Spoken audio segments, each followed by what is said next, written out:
Hello guys, xylem IASൻ്റെ പുതിയൊരു വീഡിയോയിലോട്ട് എല്ലാവർക്കും സ്വാഗതം. അപ്പോൾ നമ്മുടെ മെയിൻസിൻ്റെ എക്സാം കഴിഞ്ഞിരിക്കുകയാണ്. ഈ മെയിൻസ് എക്സാം കഴിഞ്ഞെങ്കിലും വളരെ ഡീറ്റെയിൽഡ് ആയിട്ടുള്ളൊരു ഇൻട്രോസ്പെക്ഷൻ അതിന് വിധേയമാക്കേണ്ടതുണ്ട്. എൻ്റെ ഈ ക്ലാസ് നിങ്ങൾ അവസാനം വരെ കാണണം, സ്കിപ്പ് അടിക്കരുത്. കാര്യം എന്താണെന്ന് വെച്ച് കഴിഞ്ഞാൽ ഈ കഴിഞ്ഞ മെയിൻസ് എക്സാമായിട്ട് ബന്ധപ്പെട്ടിട്ട് ഹിസ്റ്ററി എന്ന് പറയുന്ന ആ ഒരു സബ്ജക്റ്റിൻ്റെ ഒരു ട്രെൻഡ് എന്താണ്, പാറ്റേൺ എന്താണ്, എങ്ങനെയാണ് ഈ എക്സാമിൻ്റെ ബേസിസിൽ നമ്മൾ അടുത്ത ഒരു മെയിൻസ് പരീക്ഷയ്ക്ക് വേണ്ടിയിട്ട് കമ്മിങ് ടു ഹിസ്റ്ററി എങ്ങനെയാണ് പ്രിപ്പയർ ചെയ്യേണ്ടത് എന്നുള്ളതിനെ പറ്റിയിട്ട് വളരെ ഡീറ്റെയിൽഡ് ആയിട്ടുള്ള ഒരു അനാലിസിസ് വീഡിയോ ആയിട്ടാണ് ഞാനിതിൽ ചെയ്യാനായിട്ട് ഉദ്ദേശിക്കുന്നത്. അപ്പോൾ ഈ വീഡിയോയുടെ അവസാനത്തിൽ വളരെ കൃത്യമായിട്ടുള്ള സ്ട്രാറ്റജിക് ഇൻസൈറ്റുകൾ നിങ്ങൾക്ക് കിട്ടുന്നുണ്ടാവും. എങ്ങനെയാണ് ഹിസ്റ്ററിയെ സംബന്ധിച്ചിടത്തോളം ഒരു മെയിൻസിൻ്റെ പാറ്റേൺ അനുസരിച്ചിട്ട് പ്രിപ്പയർ ചെയ്യേണ്ടത്. അപ്പോൾ എൻ്റെ ഒരു ഓർഡർ ഓഫ് അറേഞ്ച്മെൻറ്റ് ഇങ്ങനെയായിരിക്കും. നമ്മൾ ഓരോ ക്വസ്റ്റ്യൻ എടുക്കും. ആ ക്വസ്റ്റ്യൻ്റെ തീം എന്താണ്, അത് PYQ ബേസ്ഡ് ആണോ അല്ലയോ, ഏത് സോഴ്സിൽ നിന്നാണ് ആ ക്വസ്റ്റ്യൻ ചോദിച്ചിട്ടുള്ളത്, ഇതേപോലെ വളരെ ഇമ്പോർട്ടൻ്റ് ആയിട്ടുള്ള കാര്യങ്ങളായിരിക്കും നമ്മൾ ചർച്ച ചെയ്ത് പോകുന്നുണ്ടാവുക. വളരെ ഇമ്പോർട്ടൻ്റ് ആയിട്ടുള്ളൊരു ക്ലാസ് ആയതുകൊണ്ട് തന്നെ സ്കിപ്പ് ചെയ്യാതെ ഏറ്റവും അവസാനം വരെയും ശ്രദ്ധിച്ചിരിക്കുക എന്നുള്ളത് ഇമ്പോർട്ടൻ്റ് ആയിട്ടുള്ളൊരു കാര്യമാണ്. കാരണം നമ്മൾ സിവിൽ സർവീസ് എക്സാമിന് പ്രിപ്പയർ ചെയ്യുന്ന സമയത്ത് നമ്മുടെ പ്രിപ്പറേഷൻ എന്ന് പറയുന്നത് കറക്റ്റായിട്ട് ഗൈഡഡ് ആയിരിക്കണം, മെൻറ്റേഡ് ആയിരിക്കണം. നമ്മളെ സംബന്ധിച്ചിടത്തോളം കുറേ പഠിക്കാനുണ്ട്, കുറേ ബുക്സ് ഉണ്ട്, കുറേ സോഴ്സസ് ഉണ്ട്, എത്ര വേണമെങ്കിലും പഠിച്ചു പോവാം. പക്ഷെ അതിനപ്പുറത്തോട്ട് നമ്മൾ വളരെ കൃത്യമായിട്ട് എന്ത് ചെയ്യുക, സ്ട്രാറ്റജിക്കലി കാര്യങ്ങൾ മുന്നോട്ട് കൊണ്ടുപോവുക. അപ്പോൾ അതിന് വേണ്ടിയിട്ട് നമ്മുടെ മുന്നിലുള്ള വളരെ കൃത്യമായിട്ടുള്ളൊരു ഗൈഡ് അല്ലെങ്കിൽ ഒരു റെഫറൻസ് എന്ന് പറയുന്നത് PYQs ആണ്. അപ്പോൾ ആ PYQ വളരെ കൃത്യമായിട്ട് മനസ്സിലാക്കിയിട്ടാണ് ഈ ഒരു വീഡിയോ ചെയ്തിട്ടുള്ളത്. അവസാനം വരെയും ശ്രദ്ധയോട് കൂടിയിട്ട് കേൾക്കുക. ആദ്യം നമുക്ക് എന്ത് ചെയ്യാം, ഒരു ഡിസ്ട്രിബ്യൂഷൻ ഓഫ് ക്വസ്റ്റ്യൻസ് എങ്ങനെയാണെന്നുള്ളത് നോക്കാം. അപ്പോൾ അതിന് മുന്നോടിയായിട്ട് എനിക്ക് ഇമ്പോർട്ടൻ്റ് ആയിട്ട് പറയേണ്ട ഒരു കാര്യം എന്ന് പറയുന്നത്, നിങ്ങളൊരു 2018 മുതൽ അല്ലെങ്കിൽ 2019 മുതലുള്ള GS1ൻ്റെ ക്വസ്റ്റ്യൻസ് നോക്കിക്കഴിഞ്ഞാൽ വളരെ കൃത്യമായിട്ടുള്ളൊരു ട്രെൻഡ് വിസിബിളാണ്. 250 മാർക്കിനാണല്ലോ നമുക്ക് ക്വസ്റ്റ്യൻസ് ഉള്ളത്. 250 മാർക്കിന് ഹിസ്റ്ററിയിൽ നിന്ന് വരുന്ന ക്വസ്റ്റ്യൻസ് എന്ന് പറയുന്നത് 75 മാർക്കിനാണ്. ഈ ഒരു ട്രെൻഡ് മാറുന്നേ ഇല്ല. നമുക്കറിയാം, ഹിസ്റ്ററിയും സൊസൈറ്റിയും ജോഗ്രഫിയും അടങ്ങുന്ന 3 സബ്ജക്റ്റുകൾ അടങ്ങുന്ന ഒരു പേപ്പറാണ് GS1 എന്ന് പറയുന്നത്. അതിൻ്റെ 33% ആണ് ഹിസ്റ്ററിക്ക് വേണ്ടിയിട്ട് ഏറെക്കുറെ അലോക്കേറ്റ് ചെയ്യേണ്ടത്, അല്ലേ? 1/3 ഹിസ്റ്ററി വരേണ്ടതാണ്. പക്ഷെ 1/3 കുറച്ചും കൂടി താഴെയായിട്ടാണ് എപ്പോഴും ഹിസ്റ്ററി ആയിട്ട് ബന്ധപ്പെട്ടേക്കുന്ന ക്വസ്റ്റ്യൻസ് അലോക്കേറ്റ് ചെയ്തിട്ടുള്ളത്. 250-ൽ 75 മാർക്കാണ് ഹിസ്റ്ററി ആയിട്ട് ബന്ധപ്പെട്ടിട്ട് എപ്പോഴും വരാറുള്ളത്. ഇത് നിങ്ങൾ മനസ്സിലാക്കുക. ഇത് എല്ലാ കൊല്ലവും ഇതുപോലെ തന്നെയാണ്. 2018 മുതലുള്ള പാറ്റേൺ നോക്കിക്കഴിഞ്ഞാൽ 250-ൽ 75 മാർക്കിനാണ് ഹിസ്റ്ററിയിൽ നിന്ന് ചോദ്യങ്ങൾ വരാറുള്ളത്. എല്ലാ പ്രാവശ്യവും പാറ്റേണിൽ മാറ്റം വരാറില്ല. 3 10 മാർക്കിൻ്റെ ക്വസ്റ്റ്യനും 3 15 മാർക്കിൻ്റെ ക്വസ്റ്റ്യനും നിങ്ങൾ നോക്കിക്കഴിഞ്ഞാൽ 1 2 3 ക്വസ്റ്റ്യൻസും 11 12 13 ഈ രീതിയിലാണ് ഹിസ്റ്ററിയുടെ ക്വസ്റ്റ്യൻസ് വരാറുള്ളത്. ഇനി ഇതിൻ്റെ ഒരു ഫർദർ ഒരു സബ് അലോക്കേഷൻ നോക്കിക്കഴിഞ്ഞാൽ നമുക്കറിയാം, ഹിസ്റ്ററി എന്ന് പറയുന്നത് ആർട്ട് ആൻഡ് കൾച്ചറും മോഡേൺ ഇന്ത്യയും പോസ്റ്റ് ഇൻഡിപെൻഡൻസും വേൾഡ് ഹിസ്റ്ററിയും ചേർന്നുള്ളതാണ്.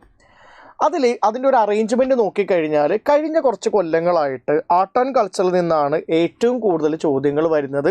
ഈ ഒരു ട്രെൻഡ് മാറുന്നതേ ഇല്ല. ഈ 75 മാർക്കിൻ്റെ ഏറ്റവും ഹയർ വെയിറ്റേജ് വരുന്നത് ആർട്ട് ആൻഡ് കൾച്ചറിലാണ്. നിങ്ങളൊരു 2022 വരെയുള്ളത് നോക്കിക്കഴിഞ്ഞാൽ എല്ലാ കൊല്ലവും 3 ചോദ്യം വീതമെങ്കിലും ആർട്ട് ആൻഡ് കൾച്ചർ എന്ന് പറയുന്ന പോർഷൻ്റെ ഭാഗമായിട്ട് വരാറുണ്ട്. അത് നിങ്ങൾ ശ്രദ്ധിക്കുക. ആർട്ട് ആൻഡ് കൾച്ചർ എന്ന് പറയുന്നത് മെയിൻസിനെ സംബന്ധിച്ചിടത്തോളം എക്സ്ട്രീംലി ഇമ്പോർട്ടൻ്റ് ആണ്. ഈ ആർട്ട് ആൻഡ് കൾച്ചർ എന്ന് പറയുന്നത് അതിനെ കുറച്ചും കൂടി ഏൻഷ്യൻ്റ് ആൻഡ് മിഡീവൽ എന്നുള്ള രൂപത്തിൽ റീഇൻറ്റർപ്രറ്റ് ചെയ്യുന്നതായിരിക്കും നല്ലത് എന്നാണ് ഞാൻ മനസ്സിലാക്കുന്നത്. ആർട്ട് ആൻഡ് കൾച്ചർ മാത്രമായിട്ട് ബന്ധപ്പെട്ട ചോദ്യങ്ങളല്ല വരുന്നത്. ഏൻഷ്യൻറ്റ് ഹിസ്റ്ററി ആയിട്ട് ബന്ധപ്പെട്ട ചോദ്യങ്ങളും ഈ ഒരു ഭാഗമായിട്ട് ബന്ധപ്പെട്ടിട്ട് വരാറുണ്ട്. ഞാൻ അത് വരുന്ന സ്ലൈഡുകളിൽ കൂടുതൽ എക്സ്പ്ലെയിൻ ചെയ്യാം. ഇപ്പോൾ മോഡേണിൻ്റെ ചോദ്യം എന്ന് പറയുന്നത് കമ്പാരിറ്റീവ്ലി മെയിൻസിന് വരുമ്പോൾ കുറവാണ്. ഇപ്പോൾ ഈ കഴിഞ്ഞ പ്രിലിംസിൽ ഒരു ക്വാണ്ടം ലീപ്പ് മോഡേൺ ഇന്ത്യ നടത്തിയിട്ടുണ്ട്. കഴിഞ്ഞ പ്രിലിംസിൻ്റെ ട്രെൻഡുകളെ ഭേദിച്ചുകൊണ്ട് 2025-ൽ പ്രിലിംസിന് മോഡേൺ ഹിസ്റ്ററിയുടെ ചോദ്യങ്ങൾ വളരെയധികം കൂടുതലായിരുന്നു എന്ന് കാണാൻ പറ്റുന്നുണ്ട്. പക്ഷേ മെയിൻസിലോട്ട് വരുന്ന സമയത്ത് വീണ്ടും അത് 10 മാർക്കിൻ്റെ ഒരു ചോദ്യമായിട്ട് കുറയുന്നുണ്ട്, 15 മാർക്കിൻ്റെ ഒരു ചോദ്യമായിട്ട് കുറയുന്നുണ്ട്. അപ്പോൾ മോഡേൺ ഇന്ത്യയിൽ നിന്ന് ഒരു ചോദ്യം മാത്രമേ വന്നിട്ടുള്ളൂ. ഈ പ്രാവശ്യം പോസ്റ്റ് ഇൻഡിപെൻഡൻസിൽ നിന്നൊരു ചോദ്യം ഉണ്ടായിരുന്നു, വേൾഡ് ഹിസ്റ്ററിയിൽ നിന്നൊരു ചോദ്യം ഉണ്ടായിരുന്നു. ചില സമയങ്ങളിൽ പോസ്റ്റ് ഇൻഡിപെൻഡൻസ് ആയിട്ട് ബന്ധപ്പെട്ടിട്ടോ വേൾഡ് ഹിസ്റ്ററി ആയിട്ട് ബന്ധപ്പെട്ടിട്ടോ ചോദ്യം തന്നെ വരാറില്ല. ഈ പ്രാവശ്യം പോസ്റ്റ് ഇൻഡിപെൻഡൻസ് ആയിട്ട് ബന്ധപ്പെട്ടിട്ടും വേൾഡ് ഹിസ്റ്ററി ആയിട്ട് ബന്ധപ്പെട്ടിട്ടും ചോദ്യങ്ങൾ വന്നിട്ടുണ്ട്. ഇനി നമ്മളൊരു ഫർദർ ആയിട്ടുള്ളൊരു അനാലിസിസ് നടത്തേണ്ടതുണ്ട്. ആർട്ട് ആൻഡ് കൾച്ചറായിട്ട് ബന്ധപ്പെട്ടിട്ട് ഈ കൊല്ലം വന്നേക്കുന്ന ചോദ്യങ്ങൾ ഏതൊക്കെയാണ്, എവിടെ നിന്നാണ് ചോദിച്ചത്, മോഡേണിൻ്റെ ചോദ്യം എങ്ങനെയൊക്കെയാണ്, പോസ്റ്റ് ഇൻഡിപെൻഡൻസും വേൾഡ് ഹിസ്റ്ററി എന്ന് പറയുന്ന ടോപ്പിക്ക് വലുതാണെങ്കിലും ചോദ്യങ്ങൾ വളരെ പരിമിതമായതുകൊണ്ട് തന്നെ അതിൻ്റെ പ്രിപ്പറേഷൻ എങ്ങനെയാണ് നടത്തേണ്ടത്, ഇതേപോലത്തെ വളരെ സിഗ്നിഫിക്കൻ്റ് ആയിട്ടുള്ള കുറച്ച് സ്ട്രാറ്റജി കാര്യങ്ങളാണ് നമ്മൾ ഡിസ്കസ് ചെയ്യുന്നുണ്ടാകുക. അപ്പോൾ ഏറ്റവും ആദ്യം നമുക്ക് എന്ത് ചെയ്യാം, ആർട്ട് ആൻഡ് കൾച്ചറായിട്ട് ബന്ധപ്പെട്ടിട്ടുള്ള കാര്യങ്ങൾ നോക്കാം. 3 ചോദ്യങ്ങളാണ് ആർട്ട് ആൻഡ് കൾച്ചറായിട്ട് ബേസ് ചെയ്തിട്ട് വന്നിട്ടുള്ളത്. ഒന്നാമത്തെ ചോദ്യം എന്ന് പറയുന്നത് discuss the salient features of Harappan architecture, 10 മാർക്കിൻ്റെ ചോദ്യം. രണ്ടാമത്തെ ചോദ്യം എന്ന് പറയുന്നത് examine the main aspects of Akbar's religious syncretism, വീണ്ടും 10 മാർക്കിൻ്റെ ചോദ്യം. മൂന്നാമത്തെ ചോദ്യം എന്ന് പറയുന്നത് the sculptures fill the Chandela art form with resilient vigour and breath of life elucidate, വീണ്ടും 10 മാർക്കിൻ്റെ ചോദ്യം. 3 10 മാർക്കിൻ്റെ ചോദ്യങ്ങളാണ് ആർട്ട് ആൻഡ് കൾച്ചറായിട്ട് ബന്ധപ്പെട്ടിട്ട് വന്നിട്ടുള്ളത്. ഞാനപ്പോൾ സിലബസും കൊടുത്തിട്ടുണ്ട്. ആർട്ട് ആൻഡ് കൾച്ചറിൻ്റെ സിലബസ് നിങ്ങൾ നോക്കിക്കഴിഞ്ഞാൽ വളരെ കൃത്യമായിട്ട് പറയുന്നുണ്ട്. Indian culture will cover the salient aspect of art forms, literature and architecture from ancient to modern times. ഏൻഷ്യൻറ്റിൻ്റെയും മിഡീവലിൻ്റെയും ഏറ്റവും പ്രധാനപ്പെട്ട ആർട്ട് ഫോംസും ലിറ്ററേച്ചറും ആർക്കിടെക്ചറുമാണ് എന്നുള്ളത് സിലബസിൽ കൃത്യമായിട്ട് കൊടുത്തിട്ടുണ്ട്. ഇനി ഇതിൻ്റെ ഓരോ ചോദ്യവും എടുത്തിട്ട് നമുക്ക് ഫർദർ ഡീറ്റെയിൽഡ് ആയിട്ടുള്ളൊരു ഇൻട്രോസ്പെക്ഷൻ നടത്തി നോക്കാം. അപ്പോൾ ഒന്നാമത്തെ ചോദ്യത്തിലോട്ട് വരാം. Discuss the salient features of Harappan architecture. Harappan ആർക്കിടെക്ചറിൻ്റെ സാലിയൻ്റ് ആയിട്ടുള്ള ഫീച്ചേഴ്സ് പരിശോധിക്കാൻ വേണ്ടിയിട്ടാണ് പറയുന്നത്. ഇവിടെ വളരെ ഇമ്പോർട്ടൻ്റ് ആയിട്ട് നമ്മൾ ശ്രദ്ധിക്കേണ്ട ഒരു കാര്യം എന്താണെന്ന് വെച്ച് കഴിഞ്ഞാൽ UPSC especially coming to mains ഒരു PYQ ബേസ്ഡ് ആയിട്ടുള്ള പരീക്ഷയായിട്ട് മാറുന്നുണ്ട്. PYQ ചോദ്യങ്ങൾ ഡയറക്റ്റ്ലി ഓർ ഇൻഡയറക്റ്റ്ലി റിപ്പീറ്റ് ചെയ്യുന്നതായിട്ട് നമുക്ക് കാണാൻ പറ്റുന്നുണ്ട്. ഈ ഒരു ട്രെൻഡ് മനസ്സിലാക്കി കഴിഞ്ഞാൽ അറൗണ്ട് ഒരു 20 to 30% ചോദ്യങ്ങൾ PYQ ബേസ്ഡ് ആയിട്ട് തന്നെ നമുക്ക് കിട്ടുന്നതാണ്. അപ്പോൾ നമ്മൾ എല്ലാം പഠിക്കുന്നതിനോടൊപ്പം തന്നെ PYQസിന് ഇമ്പോർട്ടൻസ് കൊടുക്കുക എന്നുള്ളത് ഇമ്പോർട്ടൻ്റ് ആയിട്ടുള്ളൊരു കാര്യമാണ്. ഇപ്പോൾ നിങ്ങൾ നോക്കുക, discuss salient features of Indian Harappan architecture. Harappan ആർക്കിടെക്ചറിൻ്റെ സാലിയൻ ഫീച്ചേഴ്സിനെ ചർച്ച ചെയ്യുക. ഈ ചോദ്യം വേറൊരു വേരിയൻറ്റിൽ 2015 ചോദിക്കുന്നതായിട്ട് കാണാൻ പറ്റുന്നുണ്ട്. To what extent has the urban planning and culture of the Indus valley civilisation provided inputs to present day urbanisation discuss. എൻ്റെ പല വീഡിയോസിൽ ഞാൻ ഡിസ്കസ് ചെയ്തിട്ടുള്ളൊരു ചോദ്യമാണിത്. ഹാരപ്പൻ കൾച്ചറായിട്ട് ബന്ധപ്പെട്ടിട്ട് ഏറ്റവും അവസാനം ഈ പ്രാവശ്യം ചോദിക്കുന്നതിന് മുന്നേ പിന്നെ ഏറ്റവും അവസാനം ചോദ്യം വന്നത് 2015 അപ്പോൾ അതുകൊണ്ട് തന്നെ ഇതെപ്പോഴും നമ്മൾ ക്ലാസ്സിൽ ഡിസ്കസ് ചെയ്യാറുള്ളൊരു ക്വസ്റ്റ്യനാണ്. 2015 ചോദ്യം എന്ന് പറയുന്നത് ഹാരപ്പൻ സിവിലൈസേഷൻ്റെ അർബൻ പ്ലാനിങ് അത് ഏത് പരിധിവരെയാണ് മോഡേൺ അർബനൈസേഷനെ ഇൻഫ്ലുവൻസ് ചെയ്തിട്ടുള്ളത് എന്നാണ് ചോദ്യം. ഹാരപ്പൻസിൻ്റെ അർബൻ പ്ലാനിങ് എന്ന് പറഞ്ഞാൽ നഗരങ്ങളുടെ പ്ലാനിങ്, അത് ശരിക്കും പറഞ്ഞാൽ ആർക്കിടെക്ചർ തന്നെയാണ്. ഹാരപ്പൻ ആർക്കിടെക്ചറായിട്ട് ബന്ധപ്പെട്ട ചോദ്യമാണ്. ഈ ചോദ്യത്തിലും ഹാരപ്പൻസിൻ്റെ ആർക്കിടെക്ചറിനെ പറ്റിയിട്ട് നമ്മൾ എഴുതേണ്ടതുണ്ടായിരുന്നു. ആ ക്വസ്റ്റ്യൻ തന്നെ കുറേ കൂടി ഈസി ആയിട്ടുള്ള രൂപത്തിൽ, കുറേ കൂടി എളുപ്പമുള്ള രൂപത്തിൽ, ഡയറക്റ്റ് ആയിട്ടുള്ള രൂപത്തിൽ 2025 മെയിൻസിൻ്റെ ചോദ്യമായിട്ട് അറേഞ്ച് ചെയ്തേക്കുന്നതാണ്. ചോദ്യത്തിൽ വലിയ വ്യത്യാസമില്ല. 2015 നിങ്ങൾ ഹാരപ്പൻ ആർക്കിടെക്ചർ അറിയണം, 2025 നിങ്ങൾ ഹാരപ്പൻ ആർക്കിടെക്ചർ അറിയണം. അപ്പോൾ PYQസിലൂടെ വ്യക്തമായിട്ട് ഗ്ലാൻസ് ചെയ്തിട്ടുള്ള, അതിനെ ബേസ് ചെയ്തിട്ട് പഠനം നടത്താൻ ശ്രമിച്ചേക്കുന്ന ഏതൊരാൾക്കും ഈ ഒരു ചോദ്യത്തിന് ആൻസർ ചെയ്യാനായിട്ട് യാതൊരുവിധ ബുദ്ധിമുട്ടും വരേണ്ടതല്ല. പക്ഷേ നിങ്ങൾ PYQ ആയിട്ട് ബന്ധപ്പെട്ടിട്ടുള്ളൊരു പഠനം നടത്തിയിട്ടുണ്ടാകണം. അപ്പോൾ ഇതൊരു PYQ ബേസ്ഡ് ക്വസ്റ്റ്യൻ തന്നെയായിരുന്നു. ഇനി നമ്മൾ നോക്കേണ്ട വേറൊരു ഇമ്പോർട്ടൻ്റ് ആയിട്ടുള്ളൊരു കാര്യം എന്ന് പറയുന്നത് സിലബസ് നോക്കിക്കഴിഞ്ഞാൽ നമുക്കറിയാം art forms, literature, architecture. Indian കൾച്ചറിൻ്റെ ഭാഗമായിട്ട് നിങ്ങൾ പഠിക്കേണ്ടത് ഈ 3 കാര്യങ്ങളാണ് എന്നുള്ളത് വളരെ കൃത്യമായിട്ട് മെൻഷൻ ചെയ്തിട്ടുണ്ട്. ഈ ആർക്കിടെക്ചർ എന്നുള്ളത് സിലബസിൽ മെൻഷൻ ചെയ്തേക്കുന്നത് കൊണ്ട് ഏതൊക്കെ രൂപത്തിലാണ് ആർക്കിടെക്ചറിൻ്റെ ചോദ്യങ്ങൾ വരുന്നത് എന്നുള്ളത് കൃത്യമായിട്ട് മനസ്സിലാക്കേണ്ടത് ഇമ്പോർട്ടൻ്റ് ആണ്. ഇപ്പോൾ 2024 നോക്കിക്കഴിഞ്ഞാൽ ചോള പീരീഡായിട്ട് ബന്ധപ്പെട്ടേക്കുന്ന അല്ലെങ്കിൽ ചോളാസ് പാട്രണേജ് കൊടുത്തേക്കുന്ന ആർക്കിടെക്ചറിനെ പറ്റിയിട്ടുള്ളൊരു ചോദ്യം ഉണ്ടായിരുന്നു. 2022 ജനറലി ഇന്ത്യൻ ആർക്കിടെക്ചറിനെ പറ്റിയിട്ടുള്ള ചോദ്യമായിരുന്നു. അതിൻ്റെ ഉള്ളിൽ ബുള്ളും ലയണും എങ്ങനെയൊക്കെയാണ് വിസിബിൾ ആകുന്നത് എന്നതായിരുന്നു ചോദ്യം. 2020 റോക്കറ്റ് ആർക്കിടെക്ചറിനെ പറ്റിയിട്ടുള്ള ജനറൽ ആയിട്ടുള്ളൊരു ചോദ്യമായിരുന്നു. 2015 മെസോലിത്തിക് റോക്കറ്റ് ആർക്കിടെക്ചറിനെ പറ്റിയിട്ടുള്ള ചോദ്യമായിരുന്നു. 2014 ഹാരപ്പൻ ആർക്കിടെക്ചറിനെ പറ്റിയിട്ടുള്ള ചോദ്യമാണ്. അപ്പോൾ നിങ്ങൾ നോക്കിക്കഴിഞ്ഞാൽ ഈ ആർക്കിടെക്ചറായിട്ട് ബന്ധപ്പെട്ടേക്കുന്ന ചോദ്യങ്ങൾ പല രൂപത്തിൽ കാണാൻ പറ്റും. ചിലപ്പോൾ അവർ മൊത്തത്തിലുള്ള ഇന്ത്യൻ ആർക്കിടെക്ചർ എടുത്തിട്ട് അതിൻ്റെ ഉള്ളിലുള്ളൊരു തീമിനെ ഐഡൻറ്റിഫൈ ചെയ്യാനായിരിക്കും ചോദിക്കുക. ഇപ്പോൾ ഇന്ത്യൻ ആർക്കിടെക്ചറിൻ്റെ മൊത്തത്തിൽ ബുൾ ആൻഡ് ലൈനിൻ്റെ സിഗ്നിഫിക്കൻസ് ആണ് ചോദിച്ചിട്ടുള്ളത്. അല്ലെങ്കിൽ ഏതെങ്കിലും ഒരു പെർട്ടിക്കുലർ ഡൈനാസ്റ്റിയുടെ പേര് തന്നിട്ട് അവർ ആർക്കിടെക്ചറിന് എന്തൊക്കെ രീതിയിലുള്ള ഫീച്ചേഴ്സ് കൊടുത്തിട്ടുണ്ടെന്നുള്ളതായിരിക്കും ചോദിക്കുക. അല്ലെങ്കിൽ ഏതെങ്കിലും ഒരു ടൈം പീരീഡിൻ്റെ ആർക്കിടെക്ചർ ആയിരിക്കും ചോദിക്കുക. അപ്പോൾ ആർക്കിടെക്ചറിൻ്റെ ചോദ്യം തന്നെ പല രൂപത്തിൽ നമുക്ക് വരാറുണ്ട്. പക്ഷേ ഹാരപ്പൻ ആർക്കിടെക്ചർ, ചോള ആർക്കിടെക്ചർ ഇതൊക്കെ മുന്നേ വന്നിട്ടുള്ളത് കൊണ്ട് തന്നെ ഹാരപ്പൻസിൻ്റെ ആർക്കിടെക്ചർ പഠിച്ചിരിക്കുക എന്നുള്ളത് നിങ്ങൾ മനസ്സിലാക്കേണ്ടതാണ്. അപ്പോൾ അത് ഒരു ഇമ്പോർട്ടൻ്റ് ആയിട്ടുള്ള തീമിൻ്റെ ഉള്ളിൽ തന്നെ പ്ലേസ് ചെയ്യാൻ പറ്റുന്ന ഒരു ടോപ്പിക്കായിട്ട് നിങ്ങൾ മനസ്സിലാക്കേണ്ടതുണ്ട്. ഇനി ഇതിൻ്റെ ഒരു സോഴ്സിലോട്ട് വരുന്ന സമയത്ത് നമ്മളെപ്പോഴും ഇമ്പോർട്ടൻ്റ് ആയിട്ട് മനസ്സിലാക്കേണ്ട ഒരു കാര്യമാണ് കേട്ടോ. UPSC എന്ന് പറയുന്ന ഇൻസ്റ്റിറ്റ്യൂഷൻ ക്വസ്റ്റ്യൻസ് ഫ്രെയിം ചെയ്യുന്ന സമയത്ത് അവരേതെങ്കിലും സോഴ്സിനെ റെഫർ ചെയ്യുന്നുണ്ടോ? നമുക്കറിയാം ദേ കാണ്ട് make questions out of thin air. വെറുതെ മാനത്ത് നിന്ന് ചോദ്യം ഉണ്ടാക്കാനായിട്ടൊന്നും പറ്റില്ല. ചോദ്യം ഉണ്ടാക്കുന്ന സമയത്ത് വളരെ കൃത്യമായിട്ട് ഏതെങ്കിലും ഒരു സോഴ്സ് റെഫർ ചെയ്യണം, അല്ലേ? നമ്മൾ വായിക്കാനായിട്ട് യൂസ് ചെയ്യുന്ന അതേ സോഴ്സ് തന്നെയാണോ UPSC ക്വസ്റ്റ്യൻ ഫ്രെയിം ചെയ്യാനായിട്ട് യൂസ് ചെയ്യുന്നത്? ഇതിനെ പറ്റിയിട്ട് നമുക്കൊരു ബോധം വേണം. ഇപ്പോൾ ഞാൻ വളരെ പ്രധാനപ്പെട്ടതായിട്ട് കരുതുന്ന 2 സോഴ്സാണുള്ളത്. ഒന്ന് ന്യൂ NCERT ബുക്കാണ്, മറ്റേത് ഓൾഡ് NCERT ബുക്കാണ്. നമുക്ക് മാർക്കറ്റിൽ അവൈലബിൾ ആയിട്ടുള്ള വേറെ ഗൈഡുകളുണ്ട്, ഇല്ല എന്ന് ഞാൻ പറയുന്നില്ല. നിതിൻ സിംഗാനി ഉണ്ട്, പൂനം ദലാൽ ദഹിയ ഉണ്ട്, സ്പെക്ട്രം ഉണ്ട്. പക്ഷേ ഇതിനെയൊക്കെ നമുക്കൊരു ഗൈഡായിട്ട് കണക്കാക്കാനേ പറ്റുള്ളൂ. നമ്മൾ ഒരിക്കലും അതിനൊരു സ്റ്റാൻഡേർഡ് ബുക്കായിട്ട് പറയരുത്.